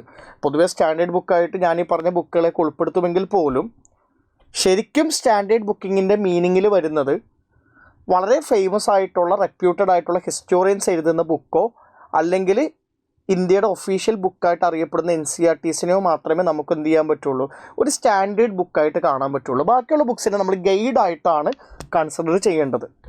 ഇപ്പോൾ ഞാൻ എപ്പോഴും പറയാറുള്ളൊരു കാര്യം എന്ന് പറയുന്നത്, നിങ്ങളുടെ ഒരു ബേസ് ബുക്കായിട്ട് നിങ്ങൾ വെക്കേണ്ടത് NCERT ബുക്സിനെയാണ്. NCERT ബുക്സ് റെഫർ ചെയ്ത് പഠിച്ച് ഇൻഗ്രെയിൻഡായി നോട്ട് ഉണ്ടാക്കിയതിന് ശേഷം മാത്രമേ നമ്മൾ ഈ മാർക്കറ്റിൽ അവൈലബിൾ ആയിട്ടുള്ള വേറെ മെറ്റീരിയൽസിൽ പോകേണ്ടത് ആവശ്യമുള്ളൂ. ഇപ്പോൾ ഇത് നിങ്ങൾ നോക്കുക, ഹാരപ്പൻ ആർക്കിടെക്ചറിൻ്റെ സാലിയൻ ഫീച്ചേഴ്സ് ആണ് ചോദിച്ചേക്കുന്നത്. ഇത് തീംസ് ഇൻ ഇന്ത്യൻ ഹിസ്റ്ററി എന്ന് പറയുന്ന ബുക്കിൻ്റെ പാർട്ട് 1 ആണ് ഏൻഷ്യൻ ഹിസ്റ്ററി ആയിട്ട് ബന്ധപ്പെടുത്തി വന്നിട്ടുള്ളത്. അതിൻ്റെ കൃത്യമായിട്ടുള്ള സ്ക്രീൻഷോട്ടുകൾ ഞാനിവിടെ പ്ലേസ് ചെയ്തിട്ടുണ്ട്. നിങ്ങൾ നോക്ക്, മോഹൻജൊദാരോയുടെ പ്ലാൻഡ് അർബൻ സെൻറ്റർ എന്ന് പറയുന്ന രീതിയിൽ വളരെ കൃത്യമായിട്ട് അവരുടെ ആർക്കിടെക്ചർ കൊടുക്കുന്നുണ്ട്. അവരുടെ ഡ്രെയിനേജ് സിസ്റ്റമായിട്ട് ബന്ധപ്പെട്ട് കാര്യങ്ങൾ കൊടുക്കുന്നുണ്ട്, അവരുടെ ഡൊമസ്റ്റിക് ആർക്കിടെക്ചറായിട്ട് ബന്ധപ്പെട്ട കാര്യങ്ങൾ കൊടുക്കുന്നുണ്ട്. ഇപ്പോൾ അറൗണ്ട് ഒരു 2 പേജസിൽ ഹാരപ്പൻ ആർക്കിടെക്ചറിനെ പറ്റിയിട്ട് തീംസിൻ്റെ ഉള്ളിൽ കൃത്യമായിട്ട് വിശദീകരിച്ചിട്ടുണ്ട്. ഒരു ബേസിക് പ്രിപ്പറേഷൻ നടത്തുന്ന ഏതൊരാൾക്കും ഈ 10 മാർക്കിൻ്റെ ചോദ്യത്തിൻ്റെ കണ്ടൻറ്റ് ഈ പറയുന്ന സോഴ്സിൽ നിന്ന് വളരെ എളുപ്പത്തിൽ കിട്ടും. നിങ്ങൾ എപ്പോഴും ശ്രദ്ധിക്കേണ്ട ഒരു കാര്യം എന്ന് പറയുന്നത്, നമ്മളിപ്പോൾ പഠിക്കുന്ന ഈ ഒരു സമയം എന്ന് പറയുന്നത് ഒരു കണ്ടൻറ്റ് ഓവർലോഡ്, ഒരു ഇൻഫർമേഷൻ ഓവർലോഡ് ഉള്ളൊരു കാലഘട്ടമാണ്. അതിപ്പോൾ AI ടൂൾസ് വന്നതോട് കൂടിയിട്ട് ഇൻഫർമേഷൻ വീണ്ടും ഓവർലോഡ് വരുന്നതായിട്ട് എനിക്ക് തോന്നിയത്, കുറയല്ല കൂടുകയാണുള്ളത്. അപ്പോൾ ഇതേപോലത്തെ സമയങ്ങളിൽ നമ്മൾ ഇമ്പോർട്ടൻ്റ് ആയിട്ട് ചെയ്യേണ്ട ഒരു കാര്യം എന്ന് പറയുന്നത് ഏറ്റവും കോറായിട്ടുള്ള മെറ്റീരിയൽസിലോട്ട് മടങ്ങി പോവുക എന്നുള്ളതാണ്. അപ്പോൾ നിങ്ങൾ തീംസ് ഇൻ ഇന്ത്യൻ ഹിസ്റ്ററി വായിക്കാതെ വേറെ മെറ്റീരിയൽസ് വായിക്കുന്ന ആളുകളാണെങ്കിൽ ഗെറ്റ് ബാക്ക് ടു ബേസിക്സിലോട്ട് മടങ്ങി വരിക. ബാക്കി എന്ത് മെറ്റീരിയൽസ് ആണെങ്കിലും, എന്ത് ഗൈഡാണെങ്കിലും, എന്ത് PDF ആണെങ്കിലും, അല്ലെങ്കിൽ ChatGPTയുടെ ഇൻഫർമേഷൻ ആണെങ്കിലും ഇതിന് സബ്സിർവൻ്റ് ആയിട്ട് മാത്രമേ നിങ്ങൾ യൂസ് ചെയ്യാനായിട്ട് പാടുള്ളൂ. ഇനി നിങ്ങൾ ഓൾഡ് NCERTയിലോട്ട് വന്നു കഴിഞ്ഞാൽ ഓൾഡ് NCERTയിലും വളരെ കൃത്യമായിട്ട് എന്ത് ചെയ്യുന്നുണ്ട്, ഹാരപ്പൻസിൻ്റെ ആർക്കിടെക്ചറിനെ പറ്റിയിട്ട് വിശദീകരിക്കുന്നുണ്ട്. ഹാരപ്പൻസിൻ്റെ ടൗൺ പ്ലാനിങ്ങിനെ പറ്റിയിട്ട്, ഡിഫറെൻ്റ് ആയിട്ടുള്ള സ്ട്രക്ചേഴ്സിനെ പറ്റിയിട്ട് എല്ലാ കാര്യങ്ങളും വളരെ ഡീറ്റെയിൽ ആയിട്ട് ഒരു 10 മാർക്കിന് നിങ്ങൾക്ക് എഴുതേണ്ട കണ്ടൻറ്റ് ഈ ഒരു മെറ്റീരിയലിൽ നിന്ന് നിങ്ങൾക്ക് കിട്ടേണ്ടതാണ്. അപ്പോൾ നിങ്ങൾ PYQs റെഫർ ചെയ്യുന്ന സമയത്ത് നിങ്ങൾ ഈ ക്വസ്റ്റ്യൻ കാണുന്നു, നിങ്ങൾക്കതിൻ്റെ കണ്ടൻറ്റ് അറിയില്ല എന്നുണ്ടെങ്കിൽ നിങ്ങൾ മനസ്സിലാക്കേണ്ട ഒരു കാര്യം, നിങ്ങൾ ബേസിക് ആയിട്ടുള്ള കാര്യങ്ങൾ ഇനിയും പഠിക്കേണ്ടതുണ്ട്. ആ ബേസിക്സിലോട്ട് നമ്മൾ മടങ്ങിപ്പോവുക, നമ്മുടെ പ്രിപ്പറേഷനിൽ കാര്യമായിട്ട് പ്രശ്നങ്ങളുണ്ടെന്ന് മനസ്സിലാക്കുക. അപ്പോൾ എന്ത് ചെയ്യുക, ഇതൊരു ഓൾഡ് NCERT ബുക്ക് വായിക്കുന്ന ഒരാൾക്ക്, ന്യൂ NCERT ബുക്ക് വായിക്കുന്ന ഒരാൾക്ക് വളരെ എളുപ്പത്തിൽ കിട്ടാൻ പറ്റുന്ന ഒരു ചോദ്യമായിട്ടാണ് ഇതിനെ നമുക്ക് കാണാൻ പറ്റുന്നത്. ഇനി നമുക്ക് രണ്ടാമത്തെ ചോദ്യത്തിലോട്ട് പോവാം. Examine the main aspects of Akbar's religious syncretism.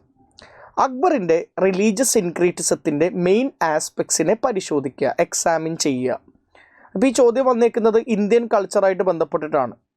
അക്ബറിൻ്റെ റിലീജിയസ് സിൻക്രീറ്റിസം എന്ന് പറഞ്ഞു കഴിഞ്ഞാൽ ഈ അക്ബറിൻ്റെ റിലീജിയസ് പോളിസി അല്ലെങ്കിൽ അക്ബറിൻ്റെ റിലീജിയസ് ഔട്ട്ലുക്ക് നിങ്ങൾ നോക്കിക്കഴിഞ്ഞാൽ നിങ്ങൾക്ക് മനസ്സിലാക്കാൻ പറ്റുന്ന ഒരു കാര്യം എന്ന് പറയുന്നത് അദ്ദേഹം ഒരു ബിഗോട്ട് അല്ല, അല്ലെങ്കിൽ അദ്ദേഹം ഒരു ഫനാറ്റിക് അല്ല.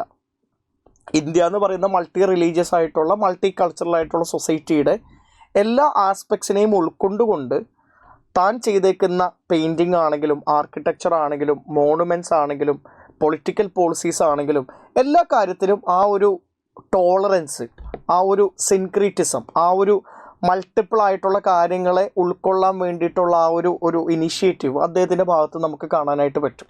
അതിനെപ്പറ്റിയാണ് ചോദ്യം വന്നിട്ടുള്ളത്.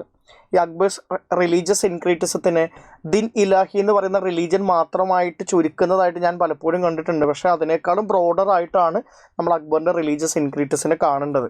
അപ്പോൾ ഒരിക്കലും ദിൻ ഇലാഹി മാത്രമല്ല ഇതിൻ്റെ ആൻസറായിട്ട് വരുന്നത്. അദ്ദേഹത്തിൻ്റെ പൊളിറ്റിക്കൽ പോളിസിയിൽ, അദ്ദേഹത്തിൻ്റെ ആർക്കിടെക്ചറിൽ, മോണുമെൻറ്റ്സിൽ, ദിൻ ഇലാഹിയിൽ, സുൽഹിക്കുൽ എന്ന് പറയുന്ന കൺസെപ്റ്റിൽ, അദ്ദേഹത്തിൻ്റെ കോമ്പോസിറ്റ് ആയിട്ടുള്ള റൂളിംഗ് ക്ലാസിൻ്റെ കാര്യത്തിൽ, എല്ലാത്തിലും നമുക്ക് എന്ത് ചെയ്യാൻ പറ്റും? ഈ ഒരു സിൻക്രീറ്റിസം ക്ലിയർ ആയിട്ട് കാണാനായിട്ട് പറ്റും. ശരിക്കും ഒന്നാമത്തെ ചോദ്യമാണെങ്കിലും രണ്ടാമത്തെ ചോദ്യമാണെങ്കിലും നമ്മൾ ക്ലാസ് എടുക്കുന്ന സമയത്ത് എക്സ്പ്ലെയിൻ ചെയ്യുന്ന ചോദ്യങ്ങളാണ്. എൻ്റെ തന്നെ സൈലം IAS ഓൺലൈൻ ക്ലാസ് നിങ്ങൾ കേട്ട് നോക്കിക്കഴിഞ്ഞാൽ ആ ക്ലാസ്സിൻ്റെ ഉള്ളിൽ നിന്ന് എഴുതാൻ പറ്റുന്ന ചോദ്യങ്ങൾ മാത്രമേ ഇതൊക്കെ വന്നിട്ടുള്ളൂ. ഇനി ഈ ഒരു ക്വസ്റ്റ്യൻ പരിശോധിക്കുന്ന സമയത്ത് കുറച്ച് ഡിഫറൻസ് അല്ലെങ്കിൽ കുറച്ചൊരു ഡിഫറെൻ്റ് ആയിട്ടുള്ളൊരു ട്രെൻഡ് നമുക്ക് വിസിബിൾ ആകുന്നുണ്ട്. നിങ്ങൾ ഈ ക്വസ്റ്റ്യന് സിലബസ് ആയിട്ട് ചേർത്ത് വെക്കുന്ന സമയത്ത് ഒരു പെർട്ടിക്കുലർ സാധനം നിങ്ങളുടെ കണ്ണിൽ പെടേണ്ടതാണ്.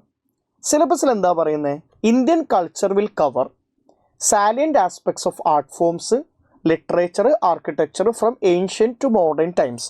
ഞാൻ അതിനൊന്നും കൂടി എന്ത് ചെയ്യാം? ഒന്ന് ഡീലിനിയേറ്റ് ചെയ്യാം. ഏൻഷ്യൻറ്റ് പീരീഡിൻ്റെ, അതേപോലെ തന്നെ മിഡീവൽ പീരീഡിൻ്റെ, ടു മോഡേൺ ടൈംസ് എന്ന് പറയുമ്പോൾ മോഡേൺ പീരീഡിൻ്റെ, ഈ 3 കാലഘട്ടങ്ങളുടെ കൾച്ചർ. കൾച്ചർ എന്ന് പറയുന്നത് 3 കാര്യങ്ങളാണ് ഇമ്പോർട്ടൻ്റ് എന്ന് അവർ പറയുന്നുണ്ട്. ഒന്ന് ആർട്ട് ഫോംസ്, പിന്നെ ലിറ്ററേച്ചർ, പിന്നെ ആർക്കിടെക്ചർ. 3 കാര്യങ്ങളാണ് ഇമ്പോർട്ടൻ്റ് ആണെന്ന് അവർ പറയുന്നത്. ഇതിൽ ആർട്ട് ഫോംസും ലിറ്ററേച്ചറും ആർക്കിടെക്ചറും മാത്രം പഠിച്ചാൽ മതി എന്ന് നിങ്ങൾ വിചാരിക്കുന്നുണ്ടെങ്കിൽ അത് തെറ്റാണ്. UPSC ഇന്ത്യൻ കൾച്ചർ എന്ന് പറയുന്ന ബ്രോഡായിട്ടുള്ള ടോപ്പിക്കിൽ നിന്നാണ് ചോദ്യം ചോദിക്കുന്നത്. അവർ തന്നെ പറയുന്ന ഈ ഡീലിനിയേഷൻ അവർ തന്നെ അംഗീകരിക്കുന്നില്ല. അതായത് ആർട്ട് ഫോമായിട്ടും ലിറ്ററേച്ചറായിട്ടും ആർക്കിടെക്ചറായിട്ടും ബന്ധമില്ലാത്ത ചോദ്യങ്ങൾ ധാരാളം വരുന്നതായിട്ട് കാണാൻ പറ്റുന്നുണ്ട്. ഞാൻ അതിൻ്റെ 2-3 എക്സാമ്പിൾസ് കാണിച്ചു തരാം. 2024-ലും 2023-ലും വന്നേക്കുന്ന ചില ചോദ്യങ്ങൾ നോക്കിക്കഴിഞ്ഞാൽ അതിന് ഈ പറയുന്ന ആർട്ട് ഫോമും ലിറ്ററേച്ചറും ആർക്കിടെക്ചറുമായിട്ട് യാതൊരുവിധ ബന്ധവും ഇല്ല എന്നുള്ളത് നമുക്ക് കാണാനായിട്ട് പറ്റും. ഇപ്പോൾ ഒരു ഉദാഹരണം പറഞ്ഞു കഴിഞ്ഞാൽ 2023-ലെ ആദ്യത്തെ ചോദ്യം, explain the role of geographical factors towards the development of ancient India.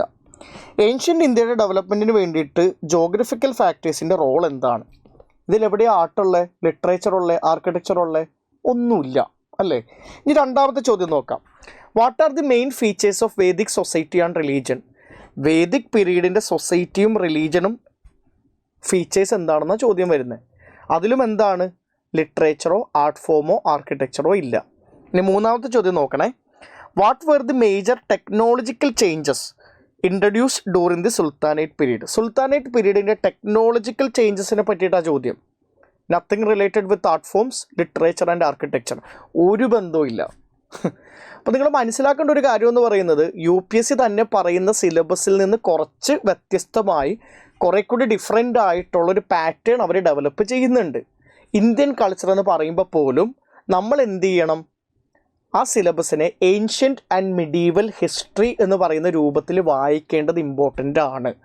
കാര്യം സിലബസിൽ നിന്ന് വ്യത്യാസമായിട്ടുള്ള ചോദ്യങ്ങൾ നമുക്ക് കാണാനായിട്ട് പറ്റുന്നുണ്ട്. ഇപ്പോൾ 2024 ചോദ്യം നമുക്ക് നോക്കാം.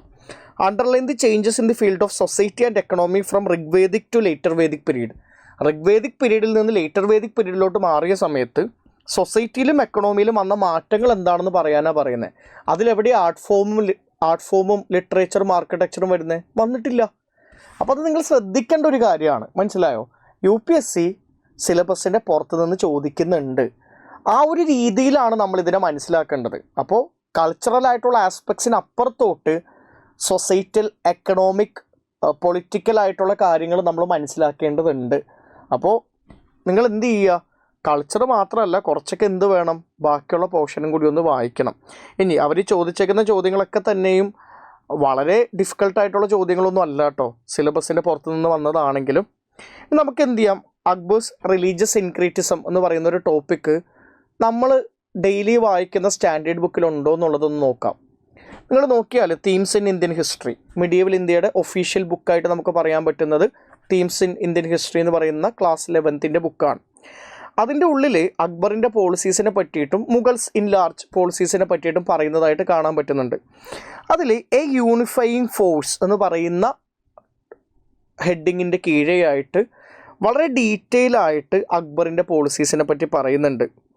അതിൽ ഹിന്ദുസും ജെയിൻസും സൊറോസ്ട്രിയൻസും മുസ്ലിംസിനെയും ഒരുമിച്ച് അദ്ദേഹം കൊണ്ടുവരാൻ നടത്തിയ ശ്രമവും അദ്ദേഹത്തിൻ്റെ ഐഡിയ ഓഫ് സുൽഹിക്കുൽ എന്ന് പറയുന്ന കൺസെപ്റ്റും അതേപോലെ തന്നെ എന്താണ് സുൽഹിക്കുലിൽ നടപ്പിലാക്കാൻ അദ്ദേഹം എങ്ങനെയാണ് നോക്കുന്നത് സ്റ്റേറ്റ് പോളിസിയിലൂടെ.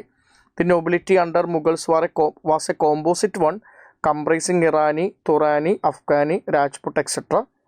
പിന്നെ അതേപോലെ തന്നെ അദ്ദേഹം ജിസിയ എന്ന് പറയുന്ന ടാക്സ് അബോളിഷ് ചെയ്തത്. ഇതേപോലത്തെ കാര്യങ്ങൾ വളരെ കൃത്യമായിട്ട് എന്ത് ചെയ്യുന്നുണ്ട്, ഈ പറയുന്ന ചാപ്റ്ററിൻ്റെ ഉള്ളിൽ മെൻഷൻ ചെയ്യുന്നുണ്ട്. അപ്പോൾ 10 മാർക്കിൻ്റെ ചോദ്യമാണ്, നമുക്ക് ഈവൻ ഒരു 5-6 പോയിൻ്റ് ഉണ്ടെങ്കിൽ ആൻസർ എഴുതി പോകാനായിട്ട് പറ്റും. അപ്പോൾ themes in Indian history part 2-ൽ അക്ബറിൻ്റെ റിലീജിയസ് സിൻക്രീറ്റിസത്തിനെ പറ്റിയിട്ടുള്ള അത്യാവശ്യം കുറച്ച് പോയിൻ്റൊക്കെ നമുക്ക് കിട്ടുന്നുണ്ട്. പക്ഷെ ഇതിനേക്കാളും കുറച്ച് കൂടുതലായിട്ട് നമുക്ക് കൊടുത്തേക്കുന്നത് ഓൾഡ് NCERT ബുക്കിൽ തന്നെയാണ്. ഞാൻ ഇപ്പോഴും വിശ്വസിക്കുന്നത് ന്യൂ NCERT ബുക്ക് വായിക്കുന്നതിനോടൊപ്പം തന്നെ നമ്മൾ വളരെ പ്രധാനമായിട്ടും വായിക്കേണ്ട ഒരു ബുക്ക് തന്നെയാണ് old NCERT book. Old NCERT ബുക്കിൻ്റെ റിലവൻസ് കുറയുന്നേ ഇല്ല എത്ര കാലം കഴിഞ്ഞിട്ടും. ഞാൻ ഈ ഓൾഡ് NCERT ബുക്ക് എന്ന് പറയുന്നത് 2000-ന് മുന്നേ ഉള്ള ബുക്കാണ്. ഈയിടെ ഗവൺമെൻറ് NCERT-ൽ വരുത്തിയേക്കുന്ന മാറ്റങ്ങളുടെ അടിസ്ഥാനത്തിൽ അങ്ങനെയല്ല ഞാൻ ന്യൂ NCERT ഓൾഡ് NCERT എന്ന് പറയുന്നത്. 1990s ഉള്ള ഒരു ഓൾഡ് NCERT ബുക്കുണ്ട്, written by Satish Chandra, ancient ആണെങ്കിൽ RS ശർമ്മ. ആ ബുക്കിൻ്റെ ഇമ്പോർട്ടൻസും റിലവൻസും ഇപ്പോഴും മാറുന്നേ ഇല്ല. അപ്പോൾ നിങ്ങൾ നോക്കേ, state, religion and social reform എന്ന് പറയുന്ന ഈ ഹെഡിങ്ങിൻ്റെ കീഴെയായിട്ട് അക്ബറിൻ്റെ റിലീജിയസ് പോളിസീസിനെ പറ്റിയിട്ട് വളരെ ഡീറ്റെയിൽ ആയിട്ട് പറയുന്നുണ്ട്. ഞാൻ ഈ സ്ലൈഡിൽ നിന്ന് ഓരോന്നേ എടുത്തിട്ട് അത് കൃത്യമായിട്ട് വരച്ച് കാണിക്കാൻ നിന്ന് കഴിഞ്ഞാൽ കുറേ സമയം എടുക്കും. ഞാൻ എൻ്റെ ഈ വീഡിയോയുടെ കീഴിലായിട്ട് ഈ സ്ലൈഡും കൂടി അറ്റാച്ച് ചെയ്യുന്നുണ്ട്. നിങ്ങൾ വളരെ ഇമ്പോർട്ടൻ്റ് ആയിട്ട് ചെയ്യേണ്ട ഒരു കാര്യമാണ്, ഈ ക്ലാസ്സിന് ശേഷം ആ സ്ലൈഡ് ഒന്ന് ഡൗൺലോഡ് ചെയ്തിട്ട് നിങ്ങൾ എന്ത് ചെയ്യുക, ഒരു അനാലിസിസ് നടത്തുക. നമ്മുടെ പ്രിപ്പറേഷന് വേണ്ടിയിട്ട് വളരെ ഇമ്പോർട്ടൻ്റ് ആയിട്ടുള്ള ഇൻസൈറ്റ് കിട്ടുന്നത് കൊണ്ടാണ് ഞാനിത് വീണ്ടും വീണ്ടും എടുത്ത് പറയുന്നത്. അപ്പോൾ വളരെ കൃത്യമായിട്ട് 4 പേജിലായിട്ട് അക്ബറിൻ്റെ റിലീജിയസ് സിൻക്രീറ്റിസത്തിനെ പറ്റി മാത്രം പറയുന്നുണ്ട്.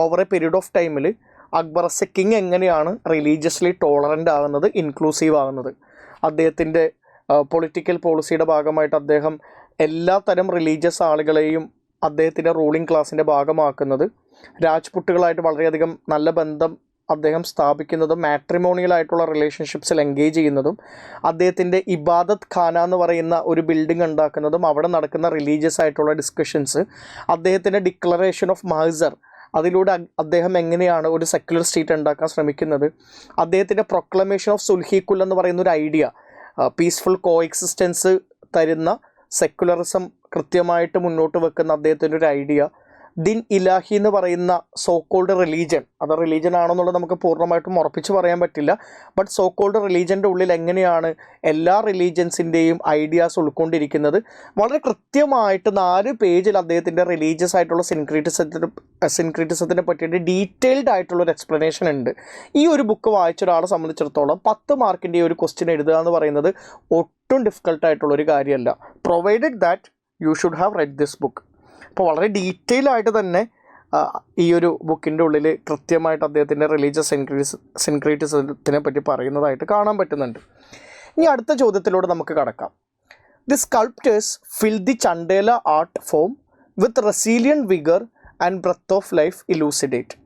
ചണ്ടേല ആർട്ട് ഫോമിനെ പറ്റിയിട്ടുള്ള ചോദ്യമാണ്. അതിൽ സ്കൾപ്ചറിനെ പറ്റിയിട്ടാണ്, കൊത്തുപണി, ചണ്ടേലാസിൻ്റെ ആർട്ട് ഫോമിൻ്റെ ഭാഗമായിട്ടുള്ള കൊത്തുപണി എന്ന് പറയുന്നത് സ്കൾപ്ചർ എന്ന് പറയുന്നത് ഒരു ആർട്ടാണ്, ഒരു ആർട്ട് വർക്കാണ്. അപ്പോൾ നിങ്ങൾ നോക്കിക്കഴിഞ്ഞാൽ ആർട്ട് ഫോം എന്നുള്ളത് കൃത്യമായിട്ട് കാണാൻ പറ്റും. സ്കൾപ്ചറൽ ആർട്ട് എന്ന് പറയുന്ന ഒരു പോർഷനിൽ നിന്നാണ് ഈ ചോദ്യം ചോദിച്ചിട്ടുള്ളത്. ഇനി നമ്മളൊരു ട്രെൻഡ് നോക്കിക്കഴിഞ്ഞാൽ, തീംസ് നോക്കിക്കഴിഞ്ഞാൽ UPSC വളരെ കൃത്യമായിട്ട് പല രൂപത്തിലുള്ള ആർട്ട് ഫോംസായിട്ട് ബന്ധപ്പെട്ടിട്ടുള്ള ചോദ്യങ്ങൾ ചോദിച്ചിട്ടുണ്ട്. ഇത് ആദ്യമായിട്ടല്ല ചോദിക്കുന്നത്. 2016 നോക്കിക്കഴിഞ്ഞാൽ സ്തൂപ ആർട്ടിനെ പറ്റിയിട്ട് ചോദ്യം ഉണ്ടായിരുന്നു. 2017 നോക്കിക്കഴിഞ്ഞാൽ ഗുപ്താസിൻ്റെ ന്യൂമിസ്മാറ്റിക് ആർട്ടിനെ പറ്റി ചോദ്യം ഉണ്ടായിരുന്നു, അതായത് കോയിൻ്റെ ഉള്ളിൽ കാണുന്ന ആർട്ട് വർക്കിനെ പറ്റിയിട്ട്. 2019 ഗാന്ധാര സ്കൾപ്ചറൽ ആർട്ടിനെ പറ്റിയിട്ടുള്ള ചോദ്യം ഉണ്ടായിരുന്നു. ഗാന്ധാര എന്ന് പറയുന്ന ആ ഒരു ഏരിയയിൽ ബുദ്ധൻ്റെ പ്രതിമകൾ ഗ്രീക്ക് ആൻഡ് ഹെല്ലനിസ്റ്റിക് ഫീച്ചേഴ്സിൽ നിർമ്മിക്കുന്നതായിട്ട് നിങ്ങൾ കാണുന്ന കാര്യമാണല്ലോ, 200 BC മുതൽ. അതിനെ പറ്റിയിട്ടുള്ള ചോദ്യം ഉണ്ടായിരുന്നു. 2022 ടെമ്പിളിൽ ഉണ്ടാകുന്ന സ്കൾപ്ചറൽ ആർട്ടിനെ പറ്റിയിട്ടുള്ള ചോദ്യം ഉണ്ടായിരുന്നു. ടെമ്പിൾ, അമ്പലങ്ങളിൽ കൊത്തുപണിയുടെ രൂപത്തിലുള്ള സ്കൾപ്ചറൽ ആർട്ട് ഉണ്ടാകാറുണ്ട് അല്ലേ?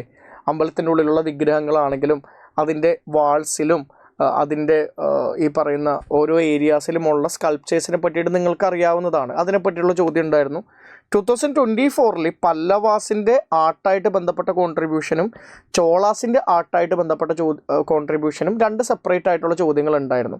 അപ്പോൾ നമ്മൾ ഈ തീംസിനൊന്ന് മനസ്സിലാക്കുക. അവർ ചോദ്യം ചോദിക്കുന്നത് എയ്തർ ഒരു പെർട്ടിക്കുലർ ആയിട്ടുള്ള ഡൈനാസ്റ്റി ആർട്ടിന് വേണ്ടിയിട്ട് എന്തൊക്കെ കോൺട്രിബ്യൂഷൻസ് ചെയ്തു എന്ന് ചോദിക്കാം, അല്ലെങ്കിൽ പല ആർട്ട് ഫോം എടുത്തിട്ട്, അത് സ്കൾപ്ചറൽ ആർട്ടാകാം, സ്തൂപ ആർട്ടാകാം, ന്യൂമിസ്മാറ്റിക് ആർട്ടാകാം, പോട്ടെ പെയിൻറ്റിങ് ആകാം, പെയിൻറ്റിങ് ഒരു ആർട്ടാണ്.